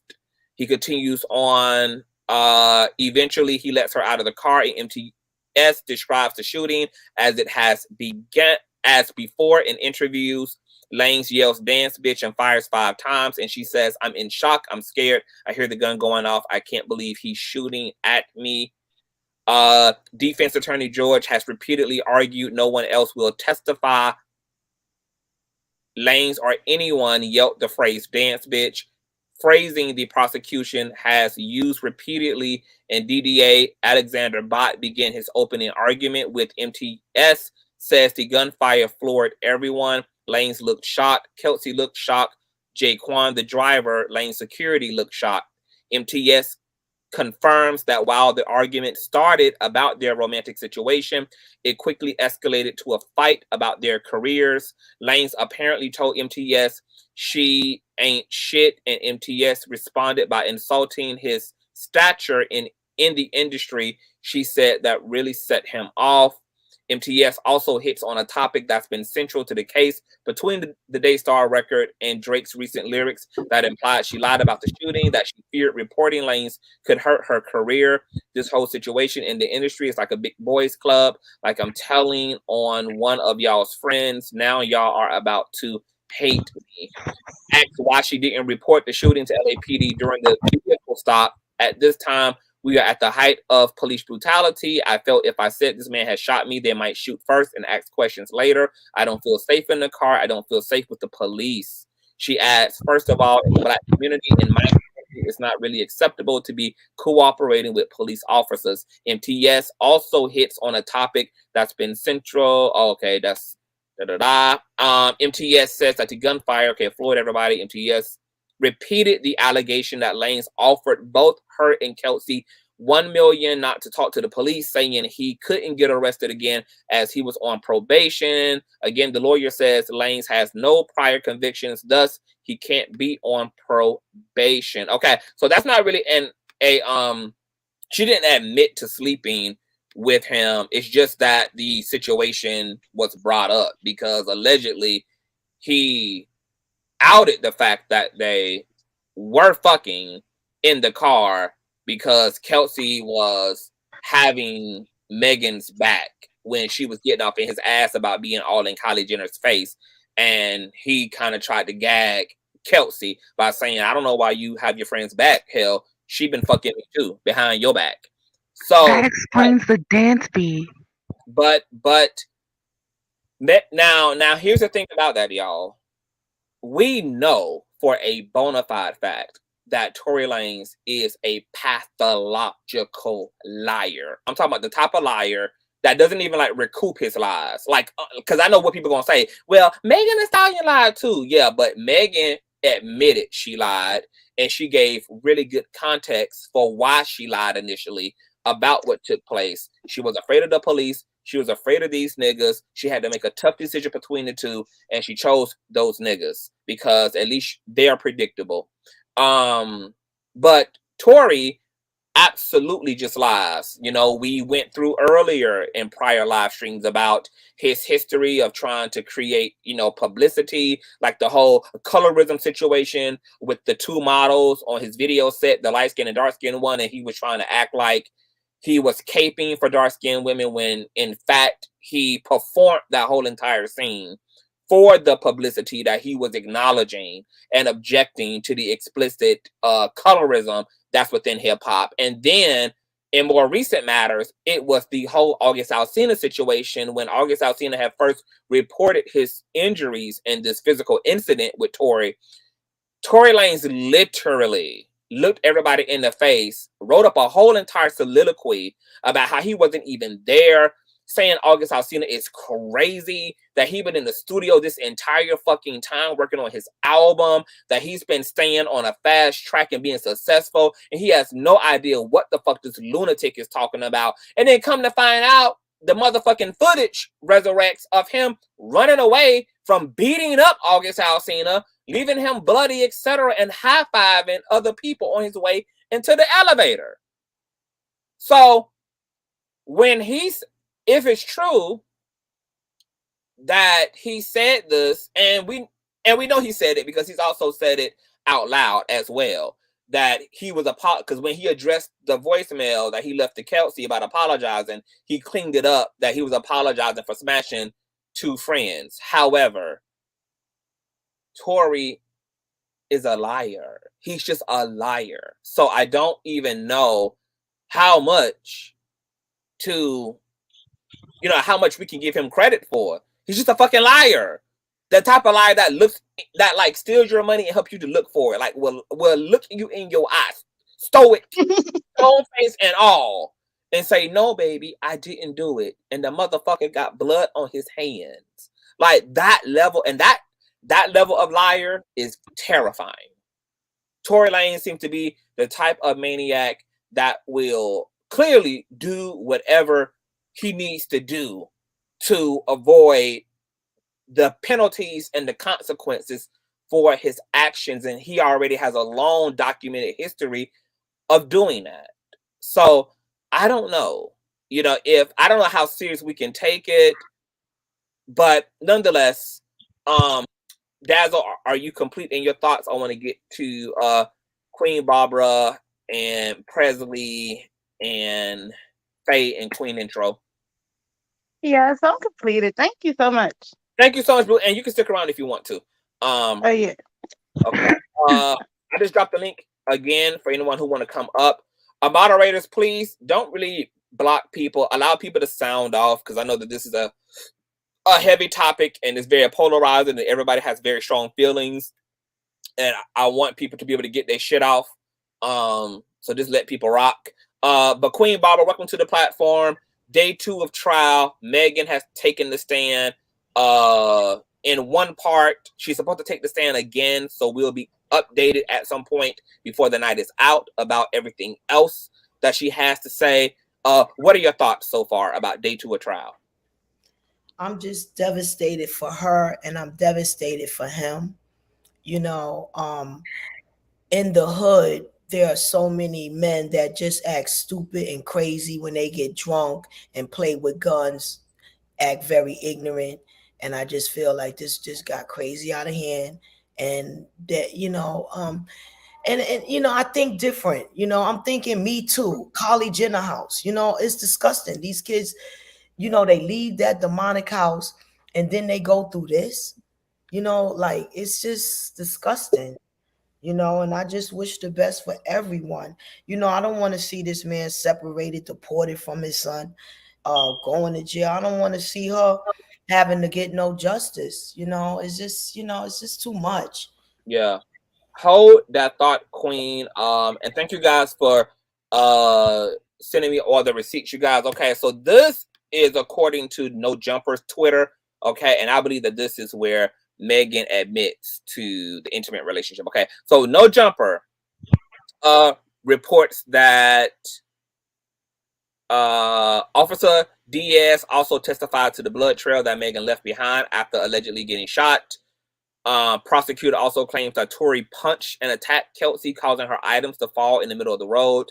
Defense claims that Megan attacked Kelsey and their cat fight led to her items falling in the middle of the street. Okay, so they're making, so the prosecutors and his defense are making two different arguments. One is alleging that she got beat the fuck up by Megan. The other is alleging that she got beat the fuck up by Torey. Also, Torey and Megan trial day one. Prosecutors first witness, Officer Diaz. Officer Diaz was caught and testified to locating Kelsey's chain, Kelsey's pendant, and Kelsey's acrylic nails that was left in the middle of the road after an alleged altercation. Let me skedaddle up here. Okay, and here is the big kicker. Tory Lanez and Megan trial day 2. Megan gets called to the stand at 11:20 a.m. Megan was asked if she knew Torey and what the nature of their relationship was. She stated she knew him briefly and that they had an intimate relationship, but it wasn't exclusive, you guys. My God. Today. My God, today. Intimate, but wasn't exclusive, which fits the initial narrative that Kelsey and Megan were boning Torey, that they was doing some freaky, super freaky grandma type things with Torey, and or at least fits the narrative that there was definitely a confrontation in the car, which I think Megan also confirms. My God. So wait, so we got to deal with that. Megan admits that her relationship is intimate. What does that do for her in this situation? Oh, sorry. Yeah, I was gonna I wanted to run before I had to say what I say. I wanted to run through all this stuff that people are throwing at Megan. As far as intimacy, and they're like, "Oh, you went on Oprah to say that you never had sex with Torey." If you watch that interview, when Gail first asked her, "Were you guys intimate?" she says, "Yeah, we were intimate because we connected over our lost parents." And then Gail asked her again, like, "But were you intimate?" And she was like, what does that mean?" And then Gail asked her again, and she was like, "Gail, do you mean did we have sex?" And Gail was like, yeah. And she was like, "No, we didn't have sex." So I think that Megan needs Megan's to stop definition of intimacy She needs to is stop different. playing motherfucking games. At this point, she knows what the narratives are. She Yeah. knows that, she needs to stop doing the semantic shit because, like, bitch, fight now. Like it's fight time. You need to be clear, concise. Do not kerfuddle. Nothing. If y'all wasn't fucking, you need to say just that. We did not have a sexual relationship. She did say we had a close emotional bond. I'm talking about what she said on the stand. We had a close emotional bond because, to your point, this whole intimacy shit, it's like, okay, so what does that mean? Does that mean y'all had a bond? Does it mean y'all were sexual? Like, girl, you're on the stand. These attorneys are trying to spin this shit into a you and Kelsey situation over a nigga that allegedly you was fucking. Don't get your ass on the stand and play this game of semantics. You need to talk concisely. That's what I'm saying, and that's why I was like, when everybody was like, "Oh, she said that she was never intimate with Torey on the Gail," I'm like, she said she was intimate, but she said she was intimate because they shared a bond over their missing parents, and that they I guess like had some kind of romantic connection, but that they never had sex. That's her thing, that they never had sex. That was, so I'm not sure whatever else they did, but her thing is they never had sex. They were just intimate. I don't know what that means. Okay, well, so to your point, then it is good that she has used that term before and she made the distinction between intimate, but she also cleared up we never had sex. So that could be the way she's using that term even now. But my issue is those attorneys are after that narrative between her and Kelsey. They are after blood. Like, I don't understand. I don't think that was wise. That leaves so much. I don't think it was either. It's too much. Honestly, from the way she described it, it sounds like he may have given her oral sex, and they Yeah. didn't. That's what it sounds Yeah, like to me, based on that's what it the sounds like many to me times too. she's talked about it, like that he gave her oral sex, but they didn't That's actually. considered I sex. agree.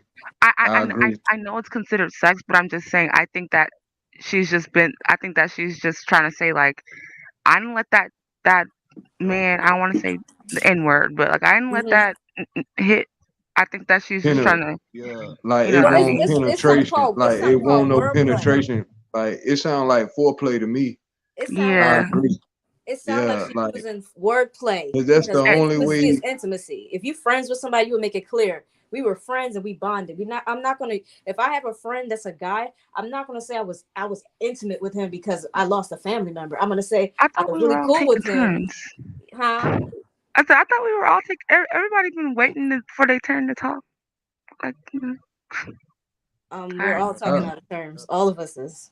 Continue I'm sorry. I on know it's okay. Presley. Yeah, cause conscious, you said they out for blood, so they feel like they got a strong case Exactly. for it. Like And they ain't and just but they here's just ain't gonna go that route for nothing. You know what I oh my, mean? like now I'm pissed at Megan because like if the truth is she didn't have sex and she know that that there's a 50-50 chance this man can get a acquittal, or this case could just be thrown to the rubbish bin because his attorneys are trying to weaponize that narrative.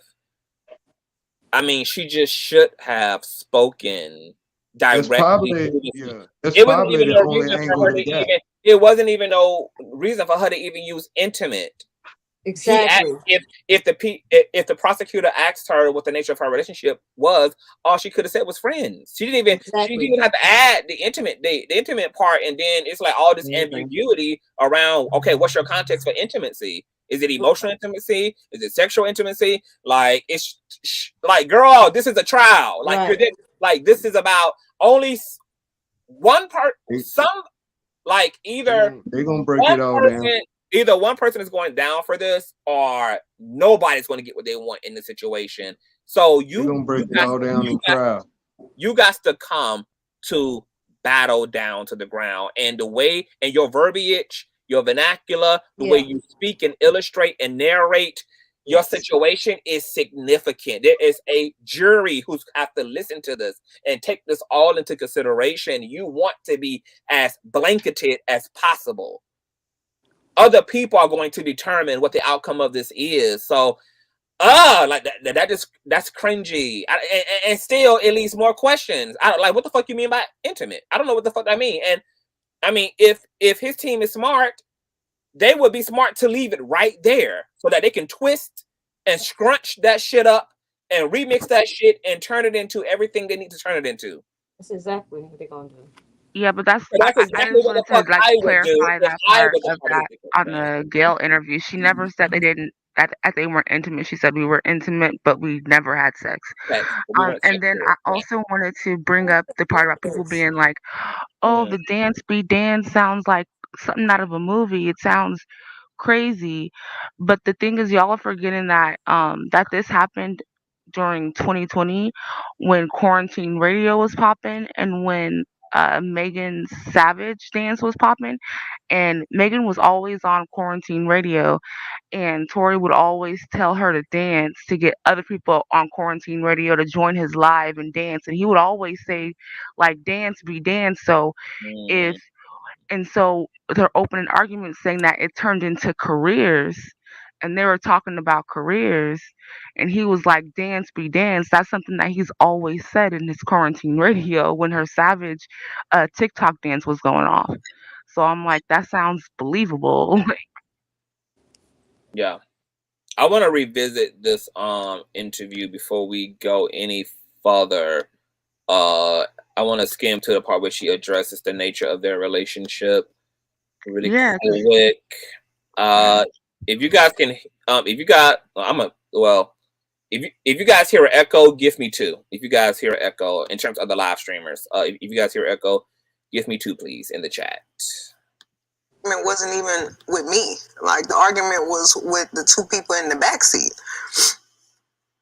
So I asked the driver to pull the car over. Like, I'm done with this. And I should have stayed out of the car. Like, I should have not got back in the car. Mm-hmm. And they was like, Megan, just get back in the car. We almost there. Like, just get back in. Mm-hmm. So I get back in the car. It's like it's getting worse. Like, the arguing in the car. The arguing in the car is getting worse. And I don't want to be in this car no more. Like, okay, I want to get to the intimate shit.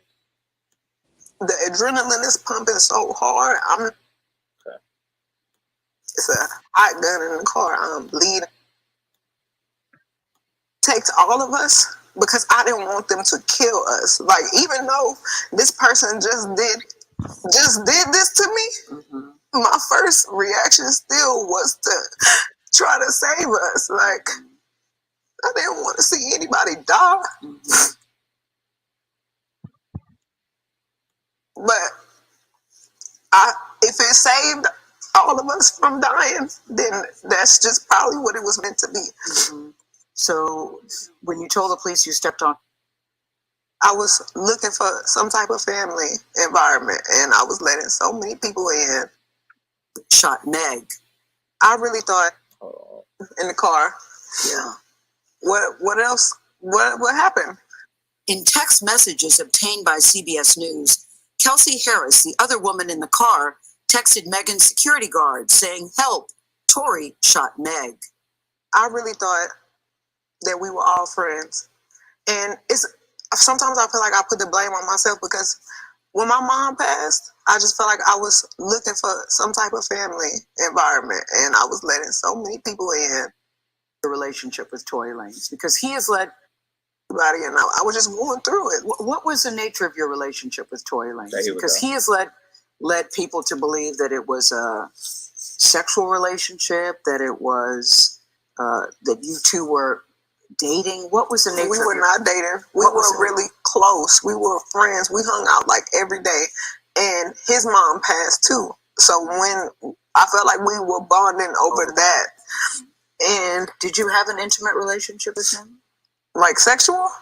Yeah. Did you, Megan? Did you have a sexual relationship with Tory Lanez? Yes, that's my question. I didn't have a sexual relationship with Tory. Okay, I'm gonna be honest. I want to believe Meg, but when it took her that fucking long, you know damn well if you fucking or not fucking somebody. It ain't no ain't no laughing. I don't need no break. I don't need no water break. Like her doing all that. That's what led me to believe that there definitely was some type of a sexual dynamic in here. What that was is not clear, but ain't no way in hell. But why would you lie? Hold on. I'm gonna finish playing this real quick. Yeah. Did you, Megan? Did you have a sexual relationship with Tory Lanez? Yes, that's my question. And why is she laughing? I didn't have a sexual relationship with Tory. So why do you think he's putting out the story that the two of you had a relationship and that you're making the whole thing up? I think that he is trying to deflect from the fact that he committed a crime. Tory Lanez pleaded not guilty to assault. That's that. And this is what I'm talking about.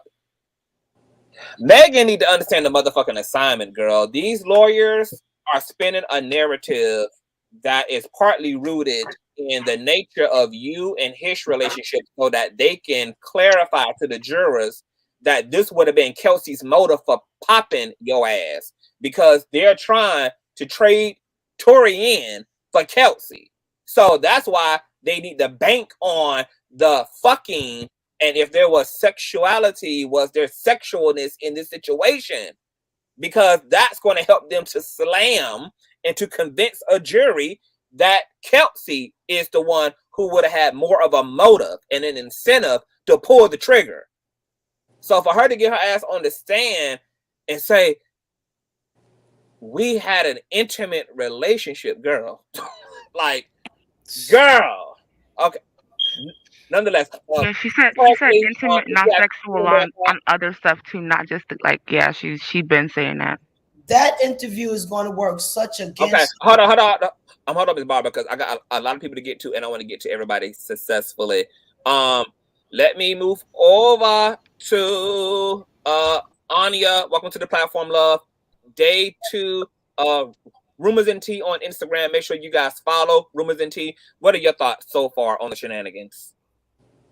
I totally agree. I can still see the possibility that him and Meg like sexual in a traditional way, you know. But I you know, it's like Meg just really she brought a lot of this on herself as well. I still think that people need to have more empathy for her because she is the victim, regardless of anything. But I definitely think she contributed to the narrative, the false narrative, if what she's saying is true.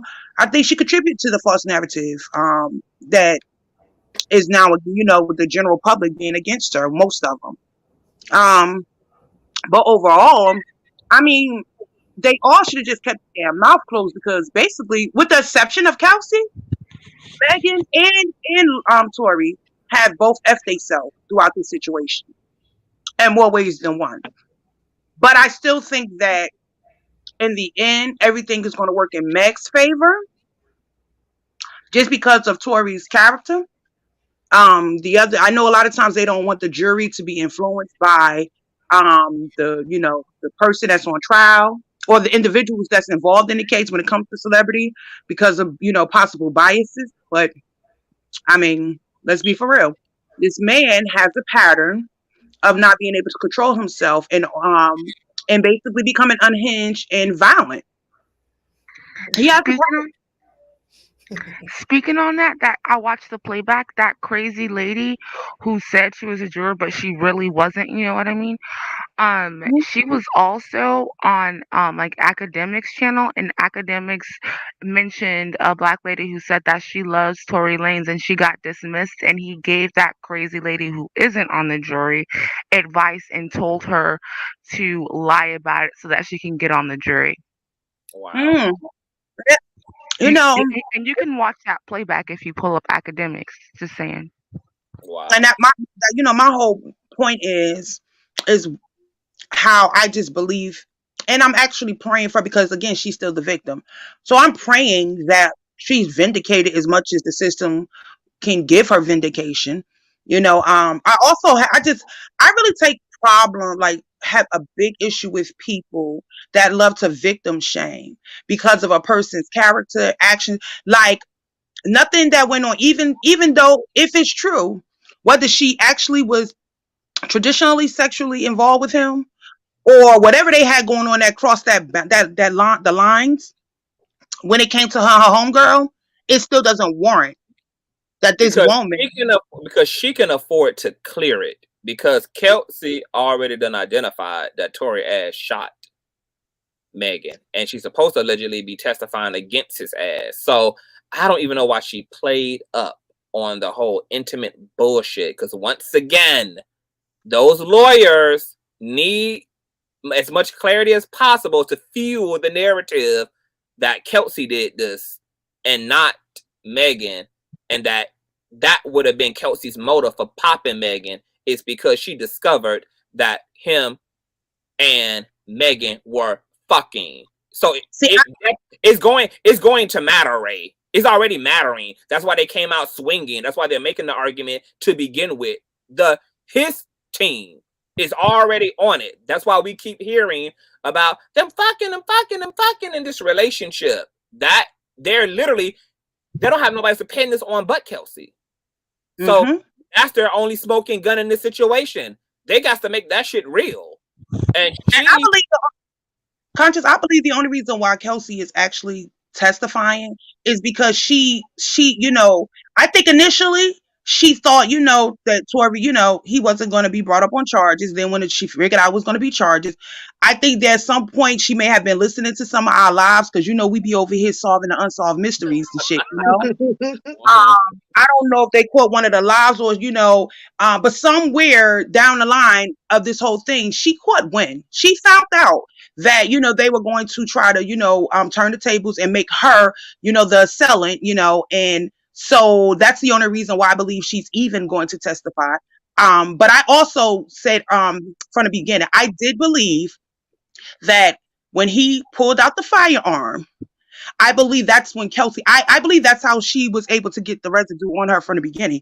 You know, that she tried to stop because that she didn't want it to go that far. But I also know that, like typical, you know, a hood chick, you know, most hood rats, you know, it's one of those things where it's like you know, you team your nigga because you like he your nigga. You so desperate for a dude that, you know what I'm saying, you know, they love to come after the other woman. He's never their man. You know, I think it was one of those type of things or whatever. But I also believe that somewhere in her, you know, as time has gone on, I think her pride was in the way, ego, all of that type of stuff, and hurt because of what her girl did, right? But I think somewhere in her too, like she could not overlook the fact that this has been your homegirl, like this has been your best friend. You know, it wasn't all bad. She brought you into a situation of that you were never familiar with. Her come up became your come up as well. You know, so thinking about it in hindsight 2020, you're really playing yourself over a nigga that don't want you. You know, and I also think her, you know, moving on with the guy she's with, had the baby and all of that type of thing. I think life made her just start looking at the reality of what it was. Like, you mad at the wrong person.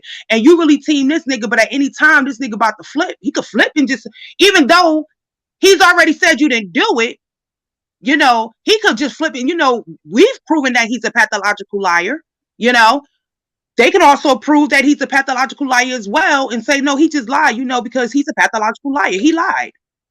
Because because prosecutors are gonna have to make his lawyers make it make sense. They're arguing that Kelsey did this, but the prosecutors are going to use him exonerating Kelsey ass on social media against that argument. But that could also be gone both ways. And before I was gonna like respond to what you said, I just wanted to let you know that that crazy lady who's pretending that she's on the freaking jury that academics responded to, it's on a channel called like Finesser, who like be taking snaps of academics lives. It's like 12 minutes, and you can see academics trying to get that crazy lady advice, even though like she was never on the jury. You got all kind of crazy people out here trying to pretend and stuff. Relevant to we ain't giving her no promotion. Yeah. And this proves that Tory Lanez is also a liar. You have already taken to social media and said Kelsey did not shoot Megan, but you're going to sit during this trial and allow your team to pit this against Kelsey. So Tory's character once again has been exposed for what it is. He done apologized to Kelsey. He done exonerated her on social media, but he's going to come in with his city trans ass turtleneck and allow his entire legal team to throw the same woman that he said did not shoot Kelsey to, in fact, Megan, blame her for doing just that against Megan. That is some fuck boy top tier supernatural shit. Exactly, and not to mention that Kelsey so in while her y'all diss screaming song, that Megan is a liar in the chat, scream that fucking Tory Ball Spot Lane's ass is a fucking liar. Once again, a fucking liar. Just lying. and then in Kelsey this song, she literally says, "I would have been told what happened if you kept it 100," which means she's still salty over whatever personal issues they had. Like, she let it play out because she was salty. Like, she literally said, "I would have told what happened if you kept it 100," like in the diss track you played in the beginning. But I don't agree with her tactics, but I can understand her rationale for being petty. That nigga probably sold her a dream. You know, you said They said she was in love. This is why I get confused. You said you're confused? Yeah, I get confused because like people harp on Megan lying. Okay, cool. But like he lied too. He has a pathology of lying. So I get confused when people, it's like this. Different panels, different aspects of this case, they talk about Megan lied, and then at the same time they use the testimonies of the witnesses beforehand, excluding Torey, excluding Kelsey, and then we find out they changed their stories 102 times. In addition, So you said she lied. Okay, cool. But then you're very conveniently using the testimonies of witnesses that quote unquote changed their stories, which, if you actually think about it, did the exact same thing Megan did. And then in this case here, I mean, as in current day, Megan lied.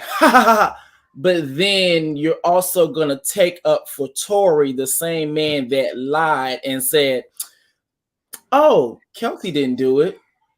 And I'm gonna make sure I let it be known that's not true. Kelsey didn't do it, but as he gets in court and puts it on Kelsey, the person he said didn't do it. I need for people to make it make sense. And I'm not gonna lie, like I have no problem with people like examining the facts, examining like, but this okay, so this is what I see and this is what I hear when people say I'm not biased, but I'm like, you call it one a liar, but yet you taking up for another liar that did the exact same thing. Oh, can I jump on that real quick? Because I literally, while I was waiting for you to come on live, I was like watching the playback. And I'm sorry, Miss Barbara, I don't mean to offend you or anything like that. But I just wanted to just point out some things and the things that you said on the live from last night. Like you said that, oh, if like Megan's a slut, she should be like slut shamed and all this stuff. But then you took up for Nicki Minaj and Little Kim, and I'm like, how can you take up for Nicki Minaj and Little Kim and slut shame Megan? And then it clicked.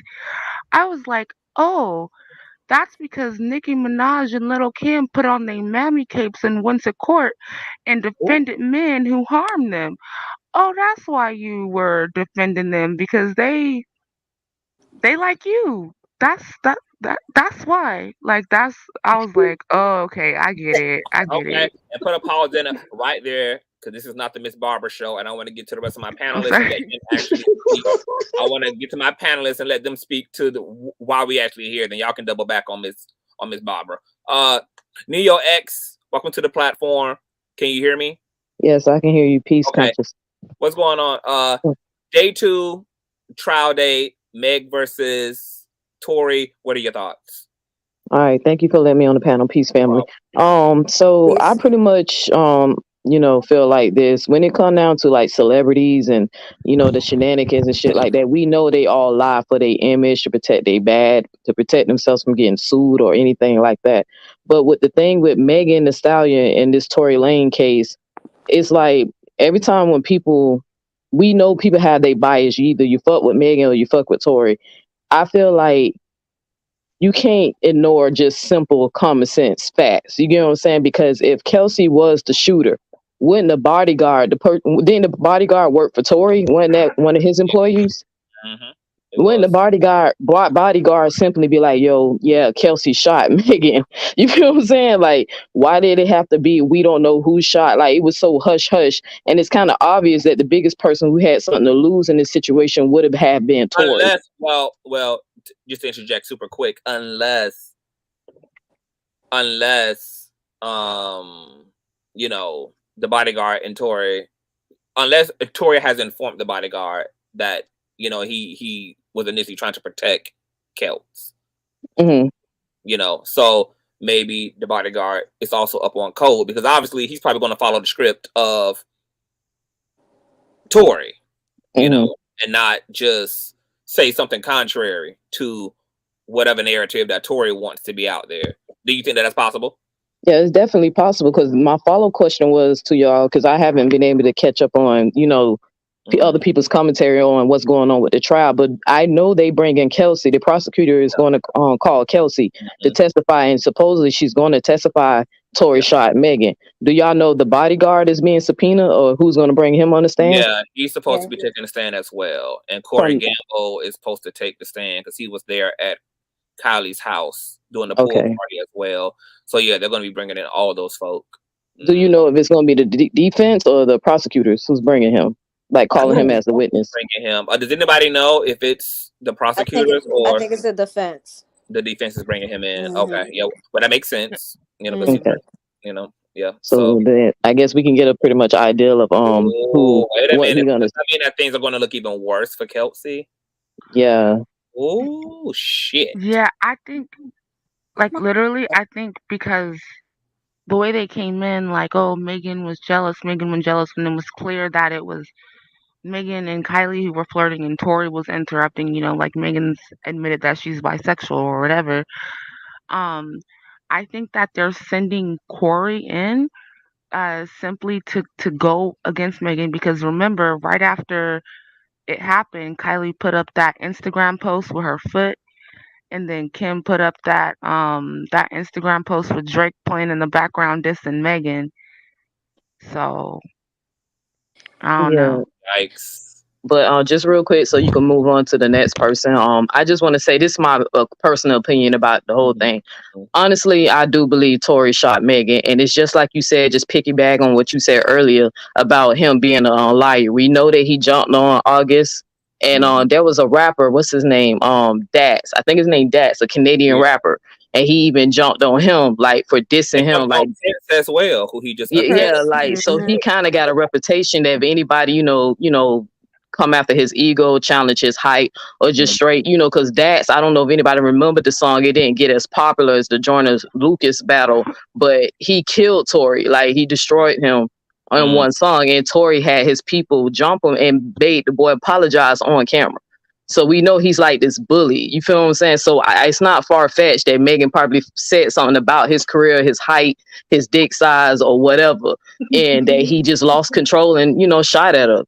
He hot tempered. And then for those who keep saying, why would Megan lie about sleeping with Tory? I mean, we all probably slept with somebody we kind of not proud of, like a little shame. And, he's like a fucking chihuahua compared to her, like a Great Dane. Like, would you? Know women who, I know hold on.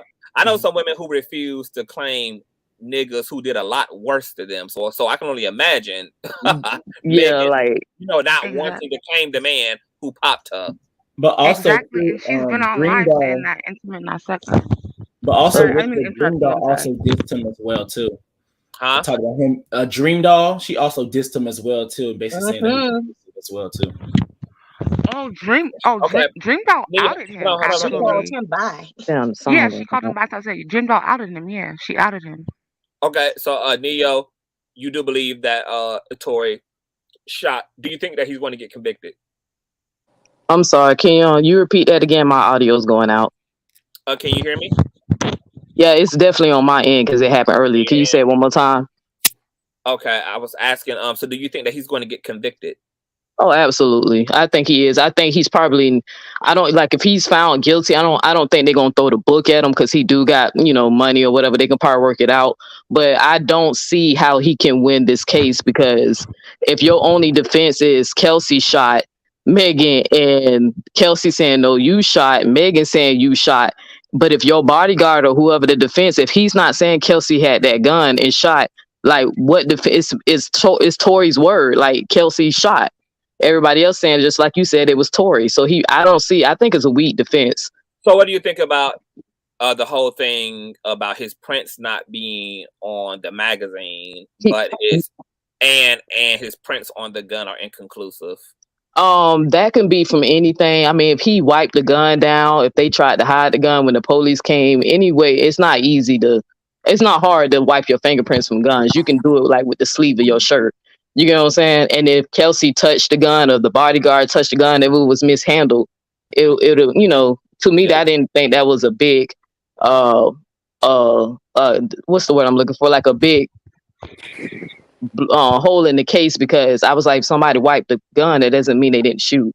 Only thing I felt like him not having what is called the powder. What's that shit called? The powder when you go in your hand? Gun residue. Yeah, gunshot residue. That's the only thing I was like, okay, maybe they should say, okay, if he didn't have gunshot residue, how was he able to clean his hands off or something? I think they did say that too in court. Oh, they did? See, you probably know more than me, boo. So yeah. Okay. Well, thank you for your talking points, love. Great talking points. A Queen intro. Welcome to the platform. Day 2 of trial. Your thoughts? Thank you for allowing me. Mostly what everyone else is saying, but I just want to point out another element of Tory. If you have the mindset that you're fighting for your life, and yet in the midst of that, you allow someone not shaking your hand, not dapping you off, send you into a frenzy to those people. See, everybody is forgetting that Meg didn't start this party. The justice system started this party. And Torey is sitting under the thumb of these people with this mindset, you know, you looking at this here life-changing situation. You look like you would be on a more calmer demeanor. You don't want to get yourself in any more trouble. But at each point that you had an opportunity, you've spoken out when you weren't supposed to be speaking out. You went to go violent, a violent act towards someone else in the midst of what's going on between you and Meg. You look like you don't want to kind of take a more lower profile, not get so angry at everything and to the point of physical confrontation. He just going about it all wrong. And I'm gonna keep repeating it too, because it don't seem to resonate with a lot of people that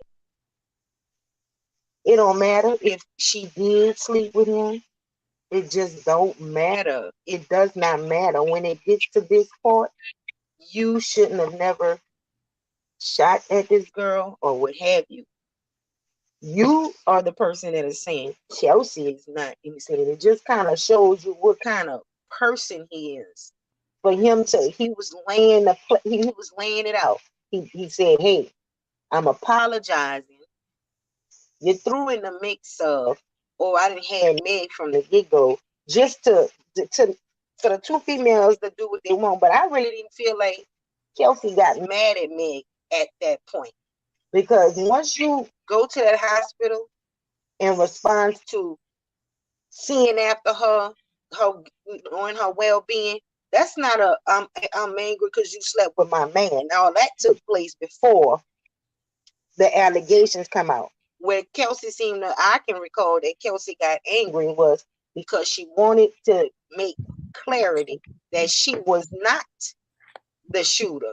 And that's when Torey intervened and was like, wait, shut up, don't say nothing, I got this. Kelsey did not shoot me. He has been playing that accusation that he didn't have both of them up against. And I think it's kind of sad for the baby and all of them to kind of like go in and say, oh, let's make a list. And I'm going to be added to the list because nobody knew this here, but at the moment that Meg was sleeping with whoever she was sleeping with or not. Where did y'all come with this, y'all, align this list as me? Y'all done sat down and, oh yeah, let me call to him and tell him I had it too. And let me put this, Meg, and I said, well, on when you were reading the transcripts, that I've heard Meg say before that this is something that her and her friends do. I wouldn't agree with it, but they always kind of, if I can't get it out of my girl, then my girl gonna step in. And she's made accusations like that before. She's always said that, like from the beginning of her career. I can remember clearly her saying that, because I was like, okay, well, all right, because I don't agree with something like that. But this has already been stated. Like, in Torey, as much as I love his music, I don't even like Meg music. But Torey, if you're wrong, you're wrong. And that's where I'm gonna leave it at with the situation. It don't matter what she's done as far as in the bedroom. When you come out that bedroom, life functions. So we living off of that. And if you did this here to this girl, and I believe you did, you're wrong. You're wrong as two left shoes. And he's always had from the beginning, because everybody forget him and his Drake confrontation. They be coming from the same place over there, the UK or whatever.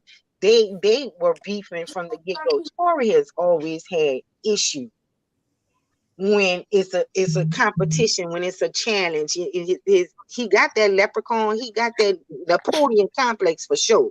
He definitely has that.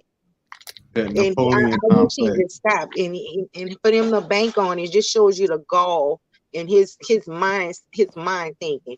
And it kind of says that the defense is pathetic at this point because they have nothing else to base that he didn't do this other than, because he's supposed to sleep with both of them. And this is why now it's Kelsey. When you were protecting Kelsey from day one of the situation, you silenced her when she was saying, I didn't do it then. You silenced her and said, look, like to confirm and let it be known that Kelsey did not shoot me. Period. That's what a confrontation when Meg found out that they were having side conversation is where her offense came in with Kelsey, and Kelsey offense came into Meg when she just wasn't saying anything, and Kelsey wanted her to clarify, oh, I didn't do it. Make that known. Yeah. Real quick, Conscious, I'm sorry to interrupt, but was Kelsey DNA found on the gun? Yeah, allegedly her, Torey's. Well, it was 4 people's prints that was found on the gun, which is why it came back inconclusive. It was too much DNA on the gun. Okay. Yeah. And then the gun wasn't handled properly, so I think that one of the officers' prints are on the fucking gun too. So it's like a mess. All right, I was just curious. But also it's just that a lot of the gunshot residue is apparently also found on her hands and also found on. Was it her? Torey's hands. I have a question though. Was it her hands? Because didn't Goddess? Because I don't know what you read earlier, but didn't Goddess say that she didn't hear nothing about it actually being on her hands? People said the body.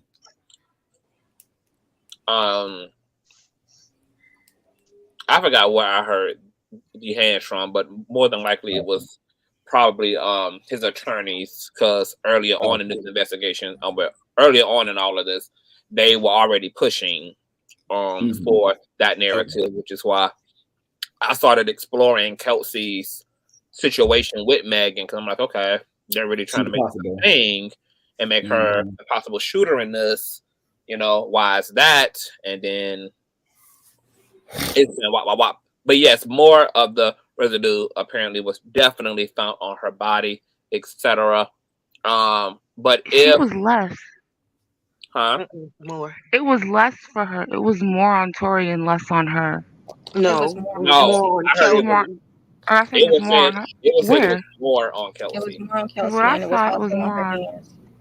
It was on the And where you saw it report at? that Conscious had read. And where you saw it at? You know what? Let me pull it up before I get to talking. Okay. Okay. Thank you for that queen intro, Miss Barbara. Stay on task, because I also have Miss Faye and Beauty and Me to get to. The day 2 trial. Your thoughts, Miss Barbara, Queen Barbara? Yes, baby. What's up? It's your turn. A day 2. I'm good. You already asked me my question. What are you asking me? I'm asking you for your thoughts, love. About day 2 of trial, love. I told you that I was devastated about this situation because I just see Torey being another family members, friend, family, associate living in a hood that went stupid and was playing with a gun. Do I want to see my friend do 24 years for doing that? No. Do I think he intentionally wanted to shoot her? No. If he did, she would have got shot. She's an easy target. She's a big woman. You know, I just think they was acting stupid, and this is all getting carried away. And I have deeper, angry thoughts about, you know, these wicked demons, you know, like, you know, they got a whole house, the Kardashians, you know, they leave these demons' house and these kids turn into this. It goes to the movie Me Too. The mama got a Corey, everybody looking like Kanye West, people going crazy. You know, it's too much with them Kardashians. I'm furious that these kids leave this house and this demonic situation, their careers, they're losing their careers, all of their stuff, they livelihood, their careers. What are they being sacrificed? I mean, I'm thinking more deeper and I'm more angry, and I don't want to be accused of changing the subject. So my thoughts is into this demonic situation. I think the whole thing is demonic. Leaving the Kardashians. I'm not just gonna just gonna leave the fact that they left that them demons' house and this is what's going on. And then Carly, the Travis, they have a concert and thousands, hundreds people died at his concert, and everybody just gonna overlook that and not talk about that. Nah, it's just too much for me. I'm thinking different. Okay, and thank you for that. I wanna for people saying that it didn't test, according to 50 trillion goddamn articles and journalists and outlets and media on the goddamn internet, one being uprocks.com, Tory Lanez tested positive for gunshot residue ahead of his Megan Thee Stallion shooting trial. The trial against Tory Lanez for allegedly shooting Megan Thee Stallion has officially begun, with the defense and prosecution giving their opening statements in court today. While testimonies and the like will proceed later this week, the opening statements have yielded some important facts, including each side's respective strategy for the trial. While Tory's defense will try to cast doubt on Meg's recollection by suggesting her friend Kelsey Harris fired the gunshots that struck her in the feet, which is why they need to emphatically prove that she was fucking Tory so that they can push Kelsey out there as the shooter. Meg remains adamant that she saw Tory firing the gun, according to Rolling Stone's Nancy Dillon. Complicating the matter is the fact that both Harris and Tory tested positive for gunshot residue. Let me say this for the Harriet Tubman hoes in the back. No, for the most part. Just to clarify, I'm sorry, I don't want to interrupt, but just to clarify, I was saying that when I first saw the reports that they said that Tory had more gun residue than Kelsey, not that they both didn't have it. That's all I was saying. I was trying to look it up. Oh, and shout out! I didn't even know this Poetic Flacco. What's going on, Poetic? You need to bring your ass up here, cause he told you to drop the link. Cause I'm good for chewing you out and dragging you. Yeah. Hold on. I don't even know. Is there room on the panel? Let me see how many people we got up here. I could go down for a minute. I could go down and come back up. Let me leave and come back up. All right. I'm okay, bro. Let them come up because I'm waiting for the lady. I want to see her information that was at the trial. So I want to wait for her in the bushes because I'm sleepy. Okay. I'm okay, love. All right. I think I'm going to step down too, Conscious. Thank you again for having me. For being up here, Queen Intro. I appreciate you, love. Okay, Poetic, you have space to enter the bus. Okay. Complicating the matter is the fact that hold on. I got somebody coming in. All right, this is Flacco. Okay, welcome to the platform, Flacco. I'm gonna just read this part and then I'll let you chime in. Complicating the matter is the fact that both Harris and Tory tested positive for gunshot residue ahead of this trial. As Dillon points out, this makes sense considering the gun was fired in an enclosed space, giving the gunshot residue little room to travel. Meanwhile, Harris is due to testify that it was Tory who fired the weapon, wounding Megan as he allegedly shouted, "Dance, bitch," etc. You guys can see all of those tweets here that Lanez denies being the shooter. Megan will testify and is adamant she saw Lanez. Lanez's attorney plans to present theory that Megan's former BFF, Kelsey, come to find out Harris could have discharged the gun. Both Lanez and Harris tested positive for GSR in travels in small spaces. Harris also due to testify. So that's another thing. Like, how it would be impossible for there not to be GSR on him. I mean, he was in proximity of the weapon, just like Kelsey. So obviously, yeah. And it was reported earlier that actually everybody in the vehicle tested positive, including Megan for GSR. But welcome to the platform, Flacco. I know you were contesting this, but you are once again singing a different tune now. Yeah. So what's T? Flacco. Yo, listen. So first off, Conscious, a lot of people might be mad at you today, man, because listen, I think like your team is the reason why like the Lawyers for Workers guy barely didn't get in, right? So for example, like yesterday, right? Mm-hmm. Like we all came around, like 9:15, right? And we all got like media passes, right? Man, bro, we came today, bro, and we seen a bunch of beautiful black queens, a couple, right? couple flamboyant dudes from Memphis. You feel me? Right? The Conscious crew came to shut it the motherfucking down, baby. We bruh. up number 9, number 7, number 6, number 5. We in there. Conscious, bruh. Listen, them dudes was there at 7:15 a.m. I said, bro, what's going? I said, yo, bro, this is crazy, right? So, they like kind of like took away passes from a lot of people, right? But Megan also came with 3 cars full of people, so people were already pissed off because she took away a lot of seats as well, right? So, right, but let me just start off with yesterday, right? Yes. Now I went into that trial, bro, thinking, yo, man, Torey innocent, man, bro, that boy ain't do nothing, bro. But after the prosecutor's opening statement, bro, listen, like this dude started off, and the first words out of his mouth was "dance, bitch." That's what that man Dave Peterson said to Megan P. I said, bro, he on some shit right now, right? Bro, this prosecutor was young, flamboyant, excited. He had the images right after saying "dance, bitch." He played the 5 shots going off, bro. After his opening statement, right? And he told us, right, that But don't forget on quarantine radio, he always told her to do that. I'm just saying. All right, go ahead.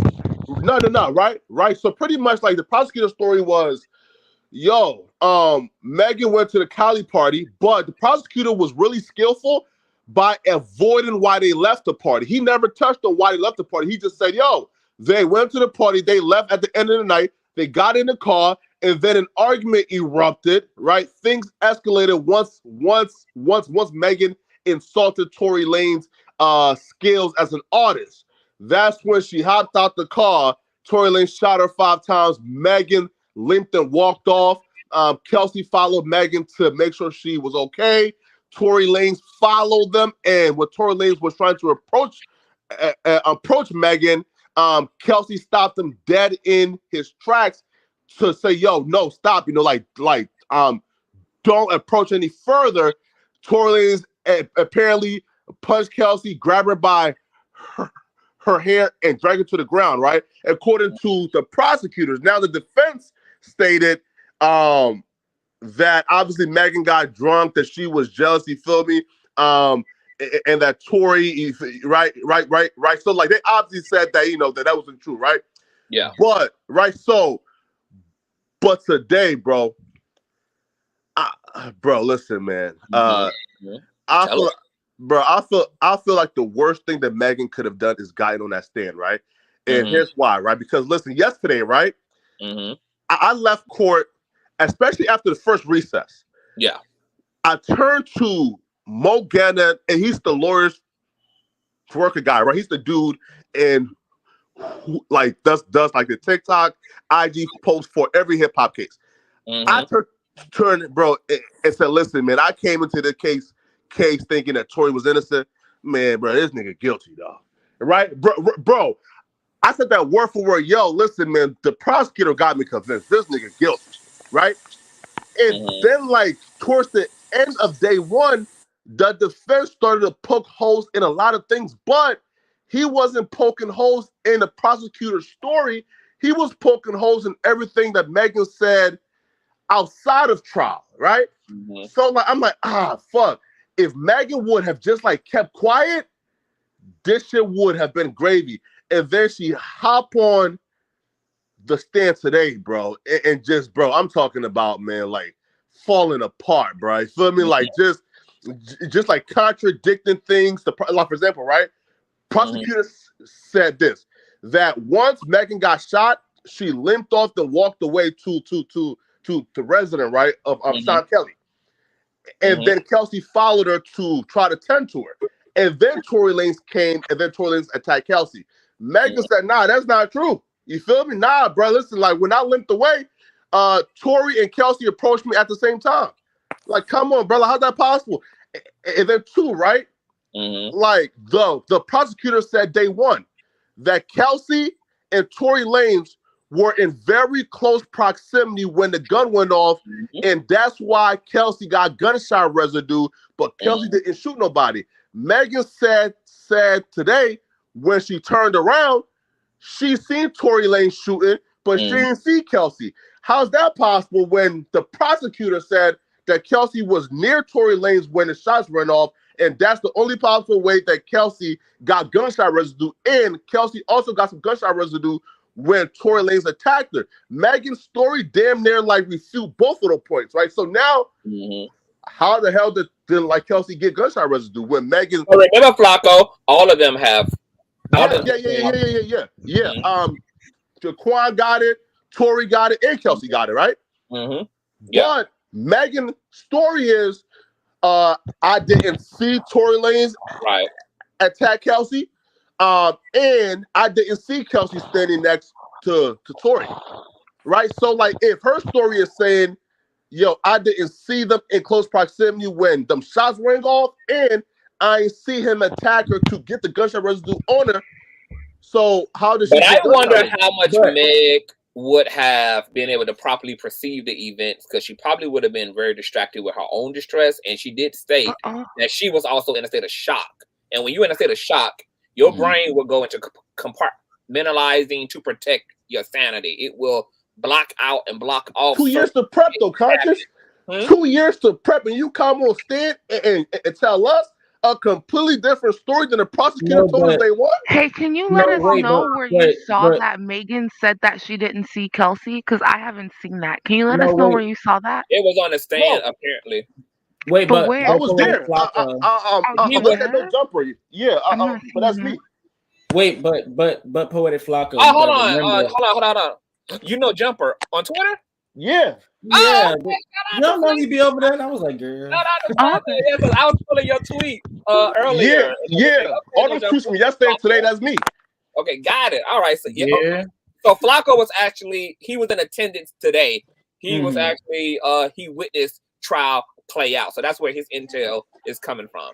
But Poetic Flacco, it's like her not seeing Kelsey, that doesn't mean that Kelsey wasn't nearby, because like Conscious and everybody is saying they all had gunshot residue on them, and you can only get that if you're close by. And keep in mind it's dark as well. So and remember that he also touched everybody involved, because he probably helped Megan to get off the ground, which is why she came into contact with the gun residue, and plus all that shit exploded around her, etc. And then obviously Kelsey was sitting, if what Megan said is true, that he was dangling out of the window, Kelsey would have been sitting directly behind him as he's shooting off these rounds. So there's that. But then also, if they came to contact either through hugging or an altercation, etc., blah blah blah, all of that transferring here. And then the driver also managed to get fucking residue on him as well. So right. But look at this though. But like that's it though, right? Because day one, the prosecutor said that Tory Lanez hopped out of the car, right? And he shot over like the window, like over the door, right? So, but I believe Megan said right earlier today. And Megan has shaded him, Flacco, by saying that Tory stood up in the car. Yeah, right. That's like, it's just like, come on, bro. Like, right, like these stories, bro. Like, think is this, right? Is even like the difference between these stories are very minute, but bro, like when it comes to like, a conviction, right? Once that seed of reasonable doubt gets like played, bro, it's over. Again, I believe that Tory Lanez shot her. Me personally, I believe it, right? But just, I don't know why Megan has been lying to us for the last 2 years, like trying to like, you feel, right? Like trying to like save face in a couple of things, right? Opposed to just staying quiet or just telling the facts, even if the facts make you look bad, right? She stated, I wasn't arguing with Kelsey. That's not true. Well, you got to remember though, Megan's side of events kind of like are corroborated by Kelsey. Kelsey never acknowledges, really? Well, I don't know. Like, I mean, how do you feel about Kelsey? Because Kelsey, what I find interesting about Kelsey is that, for one, she didn't, out of all the things she did speak to publicly, she denied shooting Meg, but she didn't deny all the other information that Tory put out, like the fact that he was involved with both women. She didn't refute that. She never, as far as I know, she never refuted sleeping with him. She never refuted that Meg was also sexually involved with Tory. So I forgot why the fuck I brought her up. Yo. Conscious, right? Listen, right? But look, but like speaking of Kelsey, listen, right? So yesterday, right? But they played us like the audio from like jail, right? Where Tory Lanez called Kelsey. It was about like a minute and like 30-40 seconds, right? Bro, man, listen up, man. That little nigga Mac game is crazy, bro. Oh, bro. Listen, man, that little nigga is persuasive, Conscious. Listen, he called her like, man, listen, man, I'm sorry, bro. Like, man, bro, I was just drunk as shit, man. Like, but you know my character better than that, man. I need you, yo, for real, man. Like, I need you, yo, like, you feel me? Bro, listen, at the end of the call, he convinced her to link up with his security guard and figure out what needs to be done for him to get bail. And she stated, don't worry, I got you. You can't stay in there for too long. You got to get out quick before things get hot. What she means before things get hot. And then she stated, Megan's team is already working the media. So like at the end of that call, Kelsey was on Team Tory. Right. And that's why Megan cut her motherfucking ass off. Because Megan already knew what the tea was. That she was trying to play both sides. She was trying to keep Tory and trying to maintain her relationship to Megan. And Megan was hell nah, bitch. It's team, pick a side, pick a side, pick a side, pick a side. And that's and plus, if you actually think about what she said in her diss track, like someone mentioned earlier, if you would have kept it real from the jump, I would have told what happened. Yeah, man. I want to show something super quick, and I also got a question for Flacco because I don't know how long he got. But to the question on the screen, so this little person did all that. Yeah, this little person also did all this to August Alsina. Height ain't got to do with it. Because what Tory don't have him height, he clearly has in fist and feet. So yeah, that little person also told August Alsina ass the hell up as well. So yeah, that's what Tory Lanez is capable of. But Flacco, so are you? So I think you said earlier that now you kind of like you came in team like Tory didn't do this, but they feel like this nigga might have did this. I'm 100%. Listen, I'm 150% positive that Tory shot Megan, but I'm also 100% positive that Tory is going to get found not guilty, just due to a bunch of the inconsistencies between Megan and the prosecutors. They had 2 years, yo, to prep Megan to make sure, bitch, when you take that stand, dog, listen, like, fuck that other shit, bruh. When you take that stand, at least be consistent with our story. They ain't do that. Nah, I still think that's a weak. I think it's a weak defense. But also, are we forgetting that? Also, during the diss track, she said that if you would have kept it 100, I would have told. But also during that diss track, she said that if I would have told earlier, Tory was threatening to release a sex tape. No, Megan was threatening to release a sex tape. No, on her diss track, she said that it was the other side that was releasing a sex tape, and that's part of the reason why she didn't tell. No, on her diss track, she was saying Megan's team was threatening her that if she spoke, that they would release her sex tape. Can we play that back? Because I heard different. I just pulled up the lyrics. I'm just gonna see if I can get to that part of the song. Costing you, blah blah blah. Song good about a wicked girl, blah blah blah. Something I've heard it. Press Control F and then put sex tape in the lyrics. Should pop up in the lyrics. If you would have kept it silent, that I would have been told it. See, I really thought I knew you. Thought you would keep it G. If you want to talk gangster, bitch, I'm really from the street. Imagine lying to the DA saying I took some hush money, put a muzzle on your friends. Y'all acting like some crash dummies. Got my chain snatched. Damn, here you go lying to be an A-list celeb. You're doing too much trying. Where I get this money from, bitch? You knew I was a hustler. way she did 1501. Should have knew I couldn't trust her, protect black women, huh? But you sending threats to me. Damn, I thought you was so solid. Now the joke's on me. Damn, I ain't want to have to do this. But instead of shooting shots, Dez said if I spoke that a sex tape could drop. Who's Dez? Dez said if I spoke that a sex tape could drop. So I assume this is a diss tracker that Dez is somebody from Megan's. Isn't Dez? Wait, isn't Dez like the stylist that was with Megan and Kelsey? I think that is her stylist, Dez. Yeah, that Kelsey is mentioning. Damn, okay, hey, bro. Okay, so that's short for Desiree Perez, the Rock Nation CEO. Oh, okay. Okay, yeah, man. Desiree Perez. Okay, so Kelsey alleged that Dez said if she spoke, that a sex tape would drop.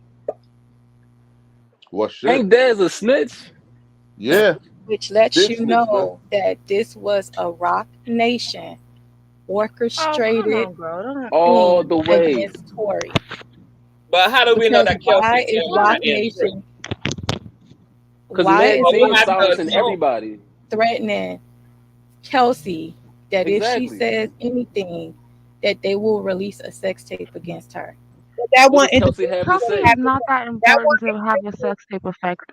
That one individual just happened to work for Rock Nation. You can't hold Rock Nation accountable for one individual just because they happen to work for that person. People do things. She's the CEO. But you got Meg is making all the money right now for Rock Nation. So if Meg is the cash cow, they got to do whatever it takes to make sure she good and make sure the money's still coming in. Protect black women. Hold on. I have a question though. Hold on, wait a minute. Hello. Allow the captain, please. So if she's saying Dez said if I spoke that a sex tape would drop, but doesn't that mean that Rock Nation inadvertently was also protecting Torey? Because she is establishing that she wanted to tell the truth. She wanted to speak out. She was blackmailed into not speaking out because a sex tape would have dropped. So what does that mean then? Is that not ammunition for her to not talk? That's just to scare her to not talk. Because Rock Nation's a big ass machine, and that's more so her feeling like. Why would Rock Nation not want to support Kelsey in talking because Kelsey establishes in the same song, and she's testifying against Torey also in trial, and she established that if she says who shot you about the same bitch the crash it was all good, shout out she said never been jealous if you would have kept silent then I would have been toted. So she's establishing I know who shot you, bitch. And since she's also going to be testifying against him in trial, she's willing to once again speak against Tory Lanez if Rock Nation greenlighted Megan Thee Stallion to start talking and saying that Torey shot her. Why would Dez have blackmailed Kelsey, who was going to identify Torey as the shooter?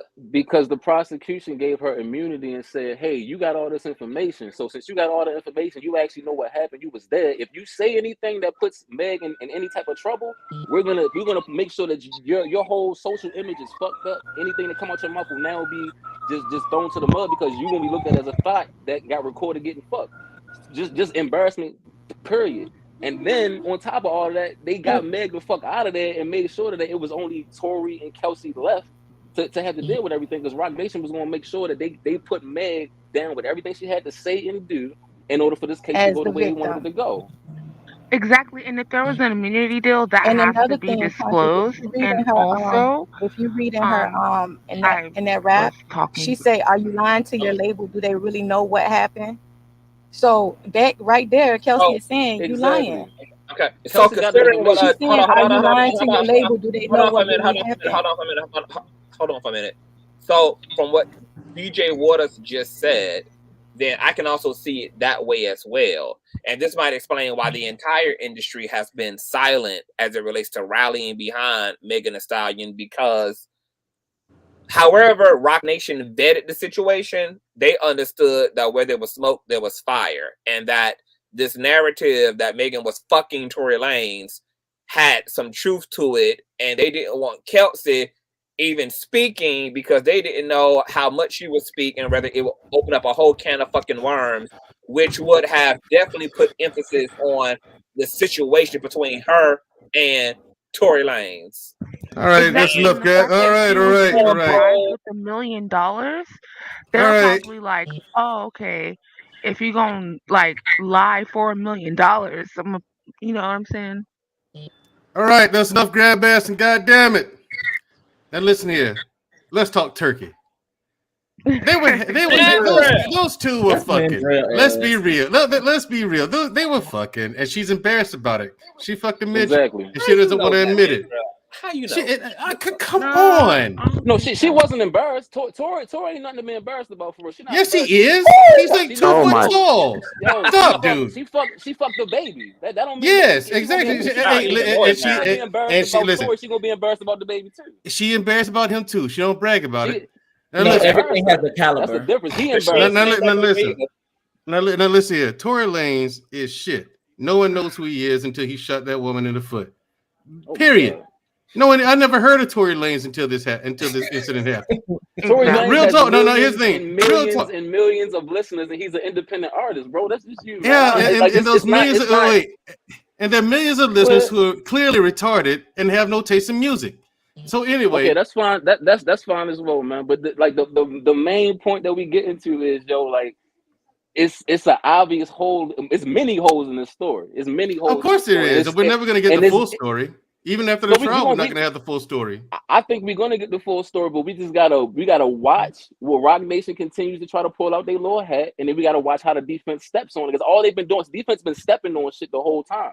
That's all they doing is stepping on all the accusations. Well, at least Now, her money all is of a being sudden, well everybody against spent. Jay-Z. First of All all, wait. First of all, I'd like to say hello, everyone. Welcome. Hey, it is man, an honor. girl. It is an honor for you all to be here with me tonight. Yes, it is. It is. Thank you for having me up here, up here, Conscious. I am Logic. so- How you doing? I'm doing good. Okay. I'm over here just watching people in their logic. I'm trying to see. I'm having a listening ear. That's it for the most part. Gotcha. And I can bet that you hit the panel, Mandrill. So you hear this is happening. You clearly believe that Megan and Tory were involved. So who do you think the shooter is? It was Tory. It may not be Tory. I think she was pissed off at him about something. I don't know. I think he did shoot her. I don't think it was as bad as all that though, because I mean she's still doing her thing. She's dancing and carrying on. If you were shot in the foot, you'd have a limp because those bones You're don't not heal. twerking. You're not. Twerking. You're not twerking because 2 if to you get 3 shot in the foot, to a month later. the thing is, if you get shot in the foot, there's too many small bones in the foot. Okay, so it would let me cause too shoot. much damage. It was So cause too allow much me to damage. shoot all 3 of y'all.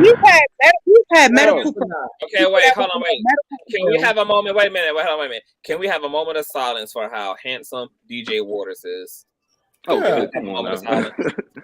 Thank you. Okay, man, go ahead. Let's be serious. Let's be serious. All right, yeah. I'm just saying. I'm protecting black men. I'm protecting black men. The bullet ain't I appreciate it. Listen, we've had medical professionals up here that have stated repeatedly that we really had medical professionals up here explain how this woman did not get shot in the foot with a full. Can I explain something to y'all real? Like, can I be frank real quick? I carry a gun every single day, right? So when you shoot somebody, So do I. Okay, And even I've even shot if people. Hold on. I've never shot anybody in my life. All I shoot is targets. Okay, so when you shoot, this is a bullet, right? This is the cartridge. This is the cartridge. The bullet is the top part, right? That's the warhead. Yes. Right. So this is the whole bullet, right? So if a fragment of a bullet, for one, if it was a fragment, it had to be a hollow point. This is a hollow point, right? So if it was a fragmented pieces of bullets going inside your foot, one, you're gonna be fucked up. You're gonna be fucked up. You're not gonna be limping. You're not even gonna be walking backwards from a car. You're not. It takes too much of your foot to walk backwards than it is, of course, to walk forward for real. So that's one thing. When she says she stepped on glass, I believe that because it looked like you stepped on glass. It looked like either she stepped on glass or she stepped on Kelsey necklace, one of the two, or a pendant or something like that. But those cuts on her foot didn't look like something bounced off of cement, a metal object bounced off cement and went into your foot. That don't look like that. There's no burn marks. There's no nothing. It's straight up like impact marks, like something like went right inside and cut, like pierced your foot.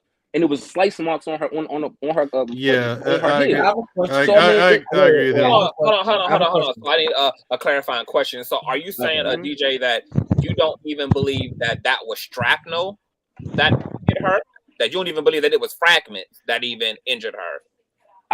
The only way I can possibly believe if it was fragments is if they find them fragments and they show the fragments in court. Like I can't. It's hard for me. Like I'm not the guy that just reads a headline and be like, you know what, that's what it is. Like I gotta see it. I gotta actually see what's going on. I can't go off of my emotions. Right? Wait. The question, right, is if the defense and the prosecutor both agreed that she got shot in the foot and they pulled out 3 huge, large bullet fragments, that was stipulated. Those are the facts of the case. Like that's not even being disputed. Then why are people who I guess are now on Tory's defense team or the prosecutor, like why are they like trying to like dispute that when that's been already agreed on by both sides? Well, here's the thing. I've seen combat and I've seen what bullets do to people because I put a few of them in quite a few.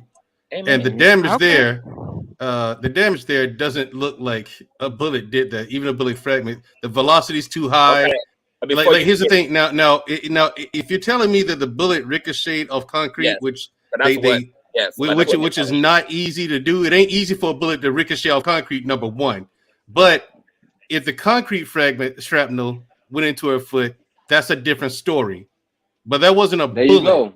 That wasn't that didn't look like a bullet did that kind I of want to damage. make an argument that Hold on. Because I understand what you're saying, Flacco. This is a mute kind of point now because as Flacco was saying, this is not even being debated. So the courts at least have established that she was shot.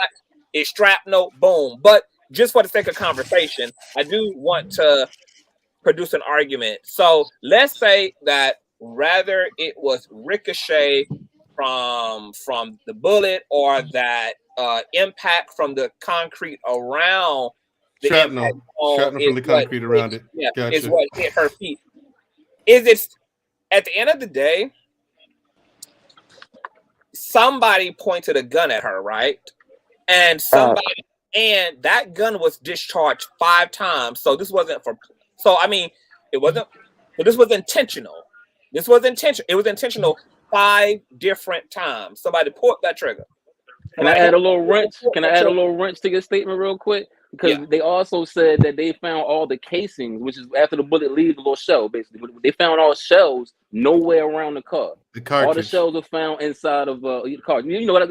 I'm talking to niggas, yo. So the cartridge for real, like they were all found in it. Now somebody I read a comment that said Torey could have picked them up and threw them. You ain't throwing 5 cartridges far away from the car when they empty. You can throw a full bullet far away, but you ain't throwing no empty shell cartridge far away from the scene. Well, let me ask something. It's like trying to throw one sheet of toilet tissue. Or trying to throw pistachio. It's like trying to throw pistachio. Right. It ain't going nowhere. Hold on. I'm sorry. And I want a Reckless and then a Presley. But to your point, DJ. So what do you? So for you, what does that mean then? So the only, like, even when I first heard this, right? When I first heard about this happen, I said, okay. After all that came out, I didn't really know the in-betweens about who was fucking who and niggas getting caught fucking or whatever like that. But it just sounded like, 1, that was Megan's gun. 2, Meg got mad and wanted to scare niggas for real. So she got out the car. Like she said, she wanted to get out, just wanted to go. She didn't want to argue no more. She grabbed the gun and got mad and started shooting at the ground. Now I feel like she walked a little ways away from the car for real. And if she was walking with the right side of her body facing the houses, that means the cartridges was coming out of the right side of the gun. Like I think it was a Glock she said she had. So I got a Glock. They coming out the right side. So if the right side of her body was facing the houses and she was shooting down at the ground, the shells are gonna go in the grass. They're not gonna go in the cement or anywhere by the car, especially if she was walking away from the car. And if she got hit in both of her feet and she was walking while shooting, it makes sense for, you're not aiming no ricochet or you're not aiming no shrapnel at a foot. It's gonna bounce wherever it bounces at. So I feel like if she got hit in both of her feet while she was walking, she might have said bang, bang, bang, bang, bang, and one of them little things went in the side of her foot for real. Okay, so let me ask you this question then. So that means that you would. So then, how do you make? But that was before I found out about the gunpowder too. Because I do sound crazy when all the gunpowder was found on Kelsey and someone Torey that that came out for real. So I scratched that once I heard that for real. But you're probably going to have to also scratch because a Torey, like he claimed the gun, and that's why he was charged. He claimed the gun. A Tory Lanez, he claimed the gun as he is, and that's why he was also charged with an unregistered weapon. And that looks like a situation where, just like Meg was saying, she was trying to protect everybody. She don't know why. I feel like Torey was like, yo, I'm the only nigga in this car outside of my registered to carry security guard. I don't want Meg Thee Stallion to get charged with a gun, and I don't want Meg Thee Stallion's assistant / friend to get charged with a gun. So I'm gonna say, fuck it, I'm gonna take that. Team, then. So you believe he took one for the team? I know what this is. I know exactly what's going on. Hold on, y'all. We got a lot of people took complete their thought, please. The same way Meg said she took one for she was trying to take one for the team initially. Initially, she didn't want nobody to get caught up because she thought she was going to die. She thought she was going to get shot by the police, but admitting that she was shot by a man. So she wanted to take one for the team. So I felt like even before that happened, this was after Torey said, yeah, the gun mine. So I feel like Torey was like, you know what? I'm not about to let them take that for real. Yeah, the gun mine. Wait, what happened though? Like Torey didn't claim the gun. Hold on, wait a minute. Torey never claimed the gun. Yeah. Like it's not true. You said I'm insane. He never claimed the gun. Because the court yesterday, right. Listen, right. Yeah, I don't remember him claiming the gun either. I don't remember him claiming the gun. I never heard because the court yesterday, right. He got charged with it because he was the driver when they got pulled over. No one claimed the gun. Yeah. Passenger seat. Right. Okay. You know what it sounds like going on here to to me? Hold on, wait a minute. So why hasn't Torey also been refuting that? Then he been out here talking all this shit that he ain't said his nothing. His defense did though, Conscious. Wait. Because he can't talk. Torey can't say shit. His defense team, though. Wait. His defense team, right, said in court yesterday, yo, listen, like that gun, because again, they pulled out Torey first, then Megan, and then the security guard, and then Kelsey. His defense team stated, hold up now, bro. If Kelsey got pulled out last, wouldn't she be able to just put the gun underneath the passenger seat before coming out? And then the LAPD officer Diaz said, yeah, she could have, right? So like his defense is still trying to say, yo, that could have been a Kelsey gun, but Kelsey was the last person to get pulled out of the car. She could have tossed that gun underneath of Torey's, seat. No, you know what I'm saying? Conscious. It's too much fucking ambiguity here because no, Conscious, if I may. Everybody been debating this gun because it's green. Green is a unisex color. It could easily belong to a female or belong to a male, but in your community, a member of your community. Torey has not been refuting that this ain't his gun. Nobody walks around. No man walks around with a green gun. Here's the thing. Here's what's going on here.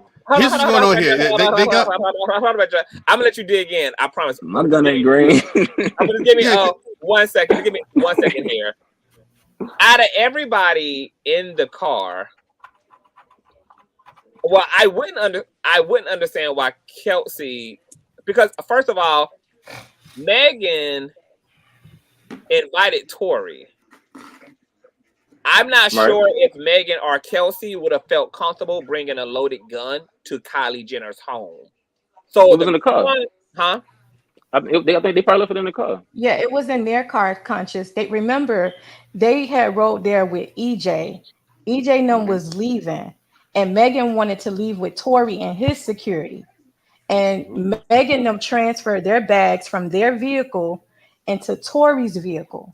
So at the point of transfer, they could have transferred the gun too, because the officer said the gun was found by a Louis Vuitton handbag underneath the seat. Yep.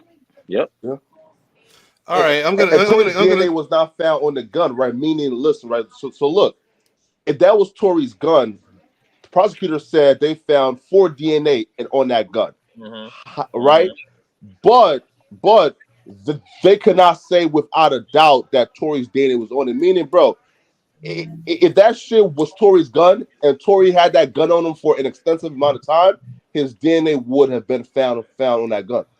Yeah, easy. And they Gotcha. never But tested let me. Megan, and Megan was never tested for DNA on the gun, nor was Thank she you. I was about to say that. fingerprinted, nor was she Wait, tested for seriously? GSR. Am I the only one connecting the dots here? Listen, let me solve this Why whole would case for you Megan need to guys. be tested? She Wait. didn't do her Hold job. on. Let me solve this whole case for you.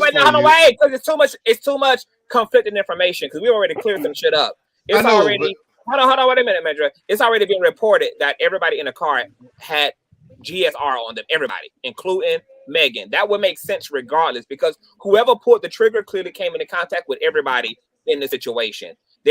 Everybody probably had to aid and abet Megan, even if that's the middle ground for where all the GSR would have galvanized that. They all got out that damn car to rescue her after the shooting. So they all made contact with each other. They all was in proximity to each other. They was all grabbing on each other, sitting near each other, helping her get in the car, walking past each other, etc., etc. But it's already been communicated that GSR was found on every single individual in the car. So I don't want us to keep like backpedaling over information. So that's that. Now, when it comes to the magazine, they did not find Tory Lanez fingerprints on it, and as everybody's saying here, the fingerprints on the gun were inconclusive because 4 different fucking fingerprints were found on it. It's all intermesh, whatever the case may be. It's going to come down, it seems like, to these witnesses: Kelsey testifying against him as the shooter, and Megan testifying against his ass as the shooter. Now, if you got 2 people agreeing on one person, and then you got the one person who's being alleged as the shooter exonerated one person as not the shooter, aka Tory Lanez was clearing Kelsey of being a shooter on social media, then what type of predicament does that put Tory Lanez in? Before everybody gets involved in that, Mandrill, you've been about to bust out your muscle shirt, and then I want to finally get to Logic and then to Presley. But go ahead, Mandrill. Okay, let me solve this whole case for you because I really do have to go. I got MMA in a few minutes, but this sounds like they got into it for whatever reason, probably something trivial and stupid, and somebody really doesn't matter who got the gun and did something stupid to try to scare people or make a point or swing his dick around, and then the chick got hurt. Megan got hurt on accident. I believe that was a total, because you don't pull a gun on someone that close to you and miss. Not 5 times, you don't. That doesn't happen. Okay, and then it hit that way, and then it hit the ground, and only pieces of the bullet or shrapnel from the concrete did damage to her foot. Whoever squeezed off of her was not trying to hit her; they were just trying to make a point. So wait, I'm not done. Here's the cherry on top. The thing is, this shit got public when they never intended it to get public. Now now things like law enforcement are involved, and when they get involved, things start moving, whether you want it to or not. And so now they have to make up lies, and that's why there's so many gaps in the stories and so many inconsistencies. If shit actually happened, everyone would have the same story, or at least 2 people would, but everybody's saying something different. The thing is, no one's talking to each other because cops can track phones and shit. They probably thought of that. And so no one can come up with a consistent story to tell everybody. This is a whole accident that blew out of proportion and got out of hand. No one ever intended for it to get like this. Okay, hold on. I need to contend with that, Mandrill.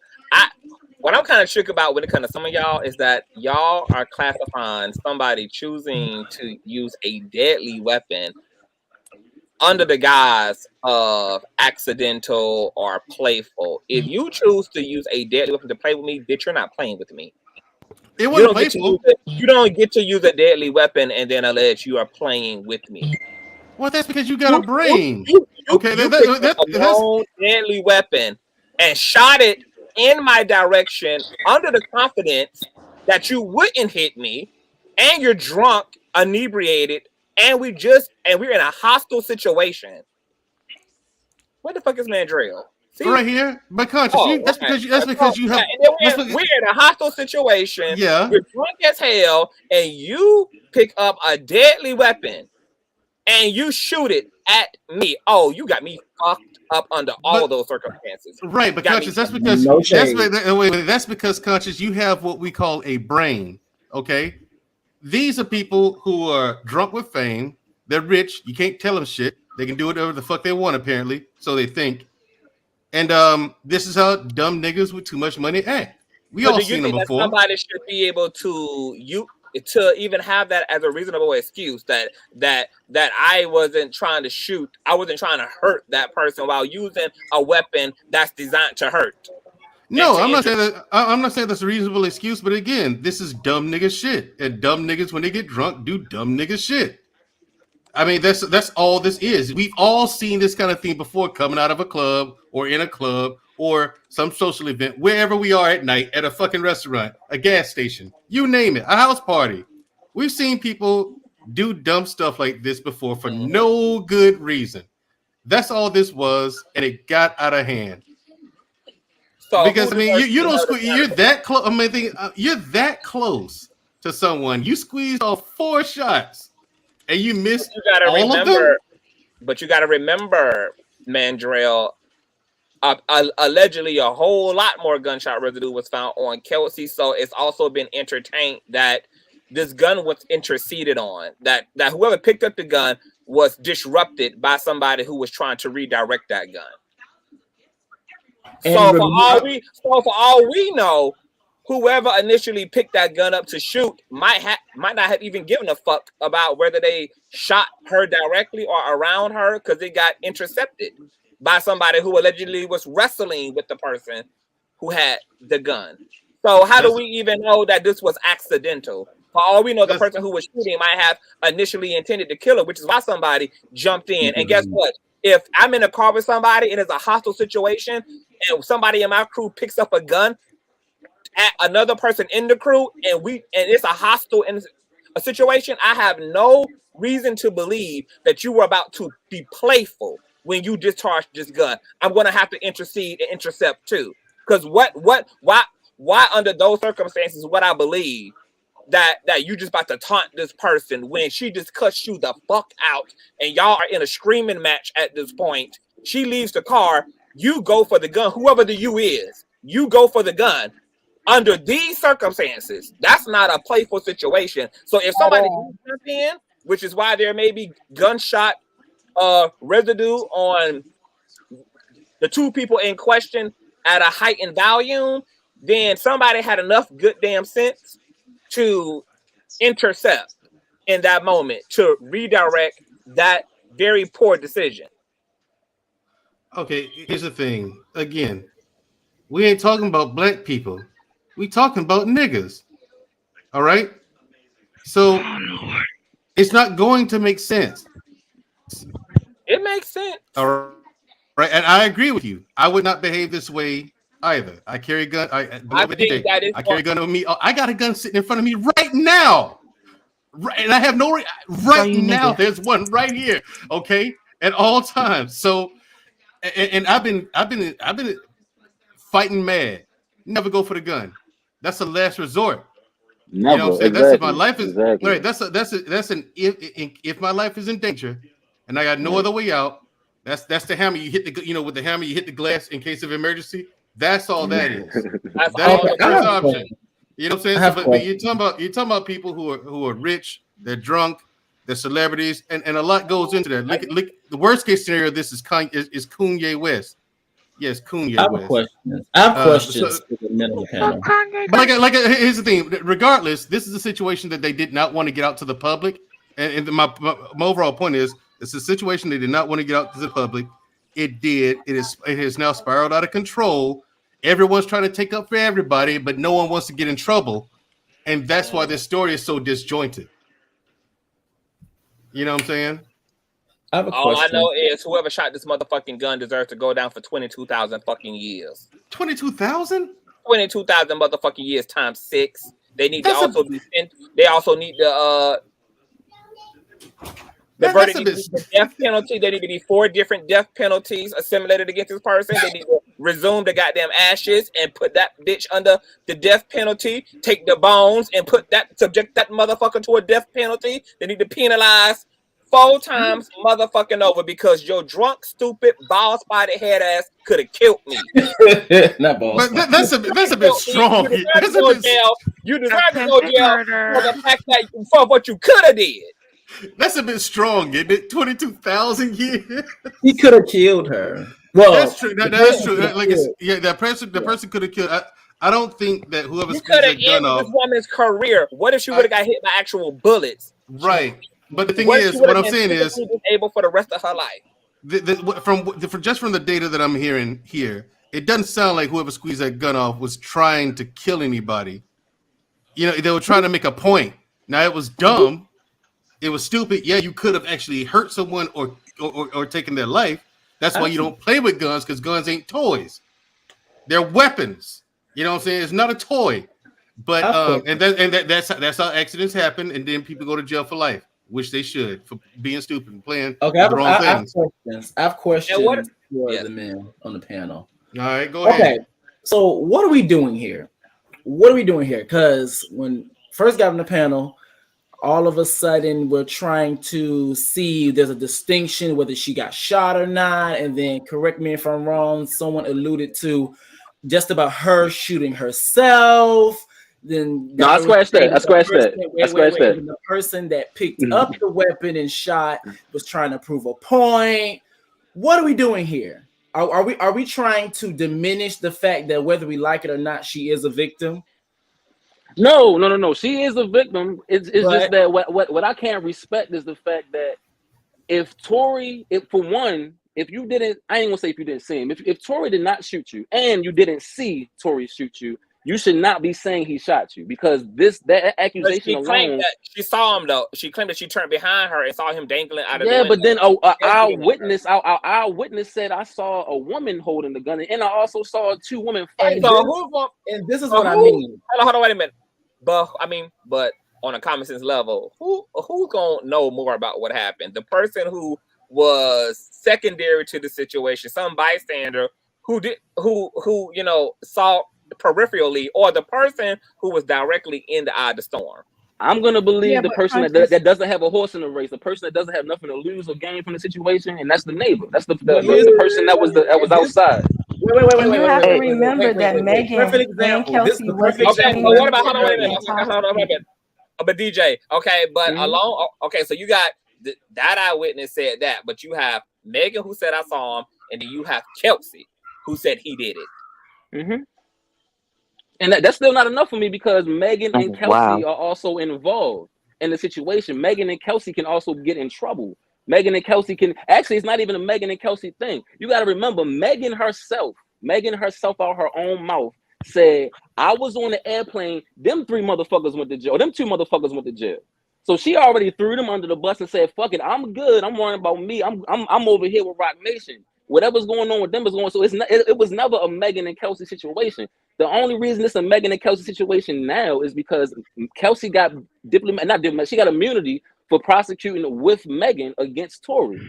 They said if you tell everybody in the jury that Torey shot Megan, then whatever you did is null and void. And even Kelsey's team was telling her you should plead the fifth. Pleading the fifth is basically getting you the fuck out of there completely, saying you ain't had nothing to do with nothing, even though you know everything that happened. So it's like Kelsey is to me is the key of this situation, because she was involved. She knows everything that happens, and she could actually either get Torey in trouble or get Meg in trouble. But I feel like since Rock Nation got all the money, they're gonna make sure that Kelsey protects Meg and gets Torey in trouble. So my question to you is this then: if Megan and Kelsey isn't enough, do you think Torey and his bodyguard will be enough? So if Torey, because we already know Torey bodyguard ain't gonna come out against Torey, but if he did, like you gotta realize something too. If Torey shot her, I'm going off on Torey, trust me. But it's just not looking that way, because if Kelsey was beat up, got her hair grabbed, and all that, Kelsey would have been saying a lot more shit about Torey. And Kelsey wouldn't be telling Torey Rock Nation is all over top of this. Like she would like what? And this is all after Kelsey sent the text message to the bodyguard saying like Torey shot Meg. Torey didn't even know this. Torey don't even know that Kelsey threw him under the bus. Torey talking to her like, yo, I need your help. I need you. And she's helping this nigga. So if he did all this shit that they saying that he did to her, why are you still helping? If you shot my best friend, why am I telling you that we need to get you out of jail, because we need to get on top of this? Like, why? No, she even said she didn't take no hush money. She didn't take any hush money. He said I didn't give any hush money. So even outside of all of that, why are you answering the phone after I just saw you shoot my friend, and you grabbed my hair, beat me up, punch me on? Why am I doing all this for you on this phone while you in jail? You should be in jail right now, nigga. Why am I helping you? She helped this nigga. So it all that tells me is like also because she's also I mean, I can understand why you are saying the waters are muddy because that's all I'm everybody saying. it's because everybody operated in a discombobulated I feel sorry for Meg. Trust me, I don't want to get shot in my foot. I feel sorry for I do want to. Are you sure? I just don't want her to be lying on Tory. Hold on, I'm the captain is captain. So, but what I do keep in mind why things look muddy is because when it comes to us as black and brown folk and the police, shit always gonna look muddy because of the relationship we do not have with the criminal justice system. So in a way, I understand why everybody was moving away from moving because of just the circumstance in and of itself. You got people's careers on the line. You got all this mixed messaging. You got Torey who might have shot her, but Megan also at that time wasn't even going to incriminate him. Once again, it's the state that picked this up, not Megan running down to press charges. So Kelsey is caught up in the middle of the mixed messaging. She's like, okay, well then, you know, everybody's kind of on code that we just gonna try to deal with this personally and just save face and ... So she playing both sides for obvious reasons, because if she is fucking Torey, despite everything that allegedly happened that night, that still would have been a nigga that she looked at as a prospect, unfortunately. And yes, that does show how trash and toxic Kelsey ass is. But I mean, how common is that? I mean, black women take a lot of shit off black men, and then if your friend also essentially willing to let that shit slide because she is gonna zip her lips, then you really don't have an incentive other than just standing on principle to just absolutely choose a side. But once again, you got the insertion of money here. You got sex and personal feelings here. You got all of that, but I feel like it looks a mess because of it is a mess. And the police are a mess. And we are a mess when it comes to the police. And then you got this issue of black women historically protect black men. So here it is. Kelsey is a black woman. As they should. Black girl. Hush the hell up. Man, girl. So here it is. You got two black women trying to essentially protect a black man, as toxic and trashy as that is as well. But you also have a racist criminal justice system that hardly no black person feels comfortable even putting black criminals into, because that system is inherently racist as well. It's just a hot mess. But you know what doesn't make sense? What? What doesn't make sense is that, like they said, Meg had so many opportunities to admit that, yo, this nigga shot me. And her excuse was that she was scared that the police was going to shoot her. How are you going to get shot inside of the hospital? How are you going to get shot in the back of the ambulance? How are you going to get shot at the police station? She wasn't taken in an ambulance. She was taken in a personal patrol car to the hospital. But even if he was in it, but why, you got to realize something. I've never seen all these niggas that got shot by the police. I've never seen nobody in the back of the police car and the police officer. You got to remember, she also knew even on her way to the hospital that Kelsey and Torey were still in police custody. So she did not want to escalate the situation, period, because she didn't know what the responding officers were going to do. And she didn't know, because we do have the Sandra Blands and plenty of black folk who also died while in police custody and in their cells under fucked up, weird circumstances. So, I mean, she just tried to keep the police to the best of her ability from being completely escalated until she was forced to, when the conversation from her surgeon came around to surgery. And then that's when she had to speak the situation. But she did nonetheless speak the situation. And she did eventually tell who shot her. But Megan also confessed on her live stream that, at the end of the day, she just the type of bitch she is, at the end of the day, she tallied up the score. I walked away with my life. I'm able to make an executive decision to just cut all these toxic motherfuckers out of my life and never fucking see them again. I'm just fucking happy to have survived this fucking moment. I want to go forward in my Cardi B collaboration. That video is about to hit. That's going to be a big drop. I am over it. Enough has happened to me. No, I'm not trying to see nobody in court. No, I don't want to press no charges. No, I don't want to take time to go, because you got to understand, for victims, even like pursuing justice can be like, it's a way to kind of sustain the trauma, because it's a constant reminder of what happened to you, because you got to relive this shit. You got to re-talk about this shit. You got to, like, it's a long process of being committed to the terribleness of the trauma. So she wanted to avoid all that. And Megan Thee Stallion already admitted, even when she lost her mom, that she's an escapist. She maintained a strong work ethic to, you know, through her grieving process. That's how she dealt with the loss of her mom. So she is somebody who has a pattern of she would rather not do the work, just get back to the happy-go-lucky shit and keep one foot in front of the other. Conscious. Let me step in. Can I speak to Torey? Like, no, but this is what like gets me, and this is what I need. I'm not gonna lie, I'm just gonna have to go there. This is what I need Black men to understand. Like, and this is where our privilege comes into effect. Because even when I'm looking in the chat and men talking about why would she do that? But that's the thing. Black women, they will literally get abused. And I know this because my friend right now, she'll literally get abused by her nigga, and she will sit there in the same breath defend him. I don't know what kind of Stockholm syndrome is what's going on, but it's just mind blowing to me how all of a sudden we get to all these different under conversations, all this nuance, and we know that we don't mess with with police like that, and we all know about the ghetto politics of, oh, you better not be no snitch, and then you also like all of that goes out the window when it comes down to this situation. Yeah, do you know why? Do you know why? Wait. Do you know why? On top of that, it's like the logic is not logicking. Reason being is because, okay, what happened?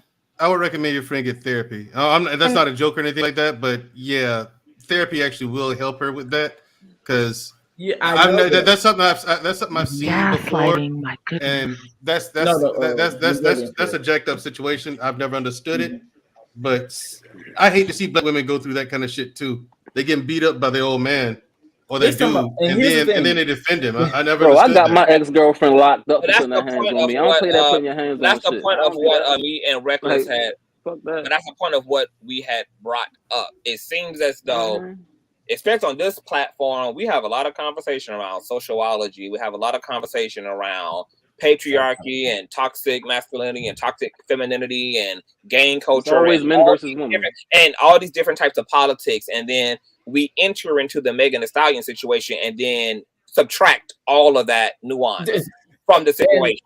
It doesn't make any damn sense. Megan is a Black woman. She's been conditioned like every other Black woman to protect a Black man, even when that Black man has afflicted distress and violence upon her emotionally, psychologically, spiritually, and or allegedly. Allegedly. No, I'm not even saying allegedly. This is historically the case because there are men here who have already testified to watching the women in their life protect their abusive father, their abusive I can't attest to that. To protect stupid ass boys. I get that. Literally, you know, also women are abusive to men. And this is not. They are. Women abuse men like a motherfucker. Women are just as abusive to men as men are to women. Piss me the fuck off by talking me on my own fucking platform, because I would drop every motherfucker on here. I'm not going to hoop and holler and scream on my own shit. I want to complete a sentence. I'm not talking about simply an opinion either. This is historical data. There are statistics that speak to the rise of domestic violence, that speak to the way that females protect male perpetrators when it comes to all levels of violence, whether that's sexual, whether that's physical, etc. There's data that establishes how disproportionately Black women protect Black male perpetrators to their white female counterparts and peers. This is not opinion. This is not speculation. This is not something coming out of the imagination of people. This is the unfortunate reality that the Black community is in. And establishing that also doesn't mean that Black men don't get their ass whooped either. So that's a given. But even that is disproportionate to the way that women are objectified, thrown to the rubbish bin, and or used as a shield. Black women have always historically protected Black men who are on the run. Black men have always historically still married Pookie ass with his convictions, with his criminal arrest records, with his broke ass.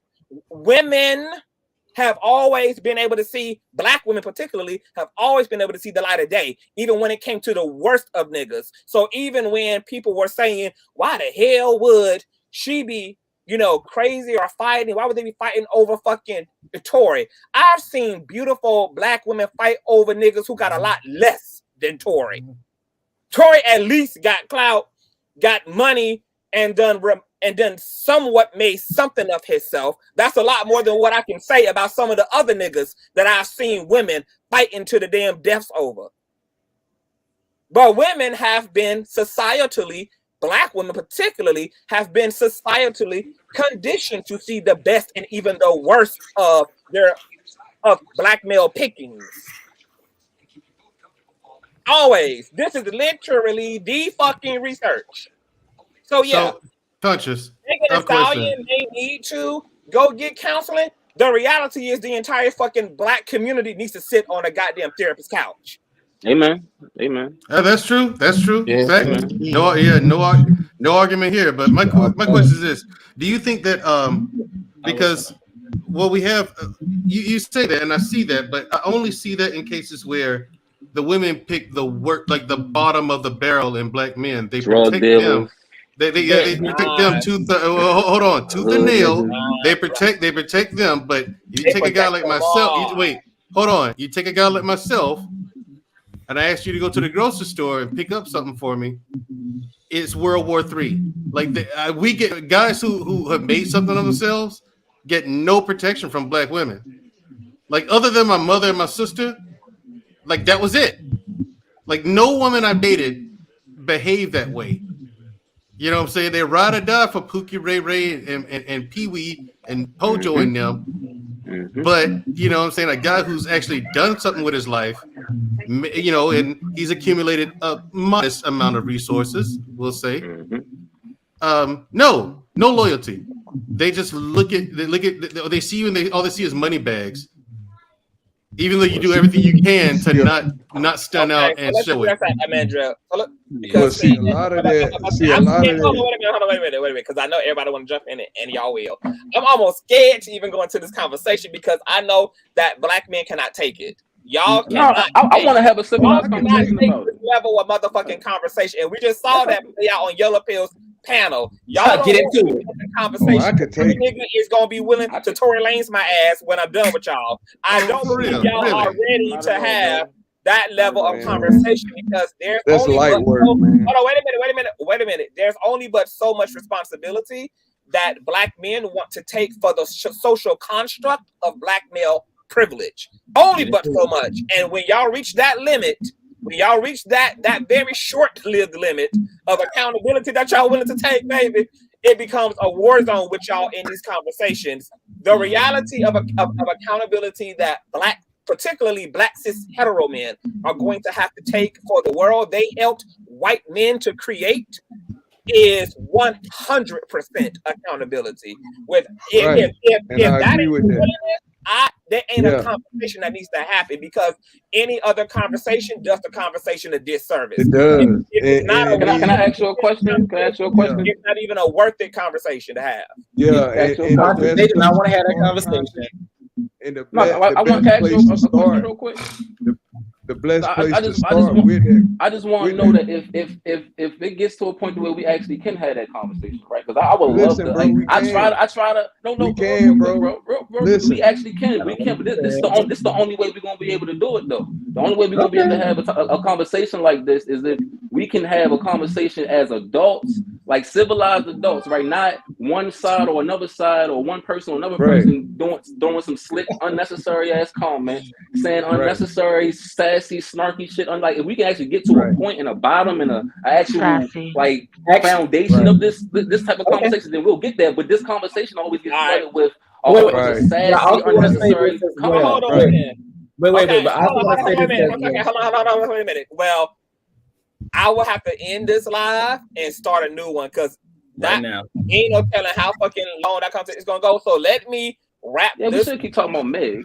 How about we schedule? How about we just schedule it for another day? I mean, we're going to be talking about Meg for the next 10 days because this trial is going to be happening in part. So we definitely gonna have a whole week of Megan Thee Stallion conversation. But if y'all trying to have that conversation right now, then I need to scrap this because we already been here for 3.5 hours on this topic, and I don't want to bleed this conversation into that conversation.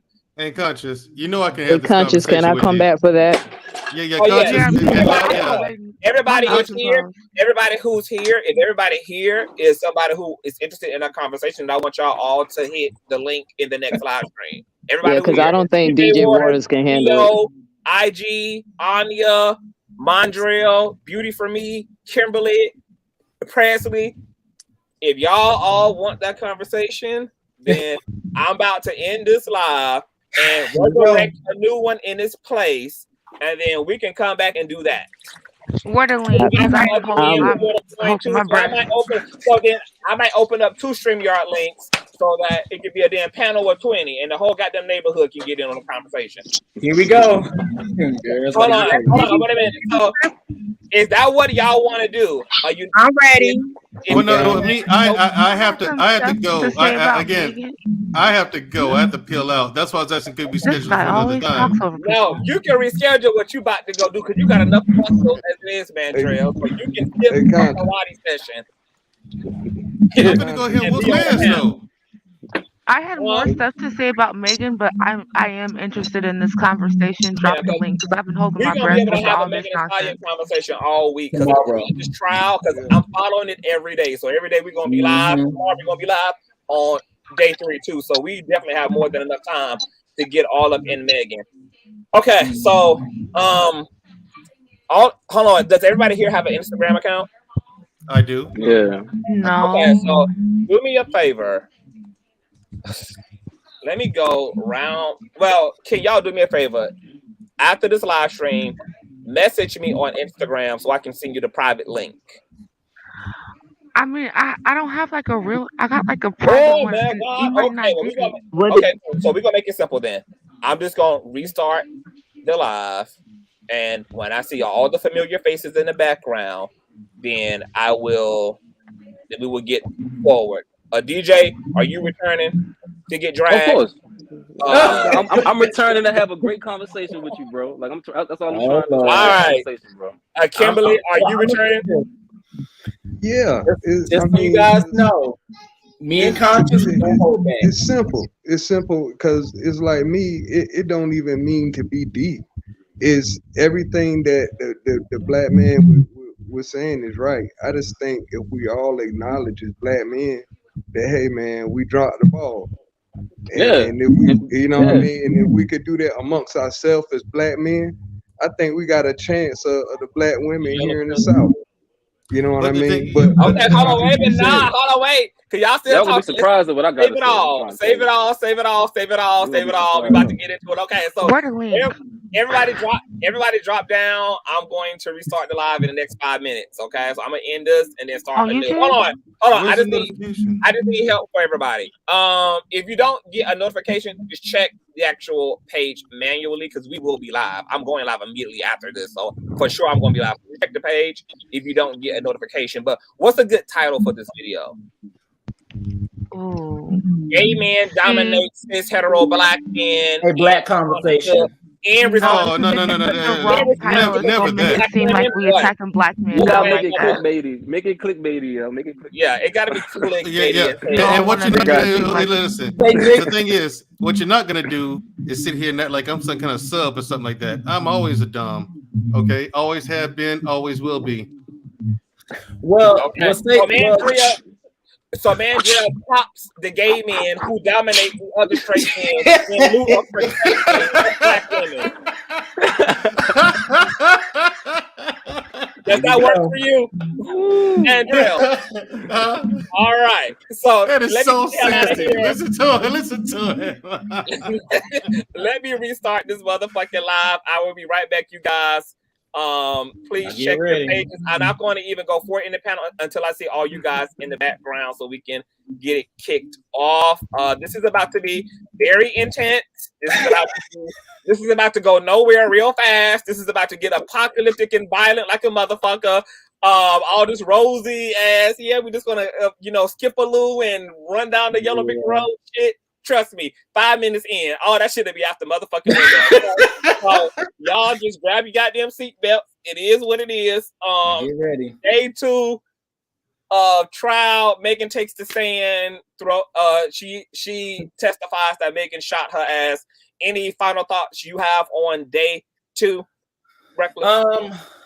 In the end, I just want the truth to come out, the actual truth, not the truth that the judge or the lawyers come up with or what they can prove, because we know, like, from a plethora of cases, things were proven in court because of lack of evidence or things didn't work out. But however, in actual real time and real day, that's not what actually happened. So whatever happened, it's the truth and it comes out.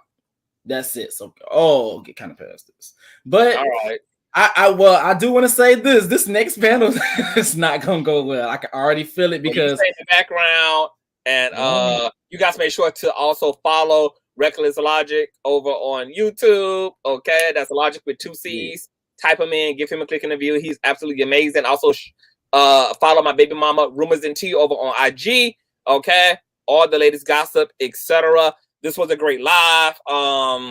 10 days. This is supposed to play out. We'll see what happens. Day 3, we'll be here tomorrow getting into more trial tea. For those of you who would catch this in the replay, please thumbs up. Don't forget to subscribe. And everybody tell me what you think in the comment section below. I will see you guys in about 3 minutes. Peace.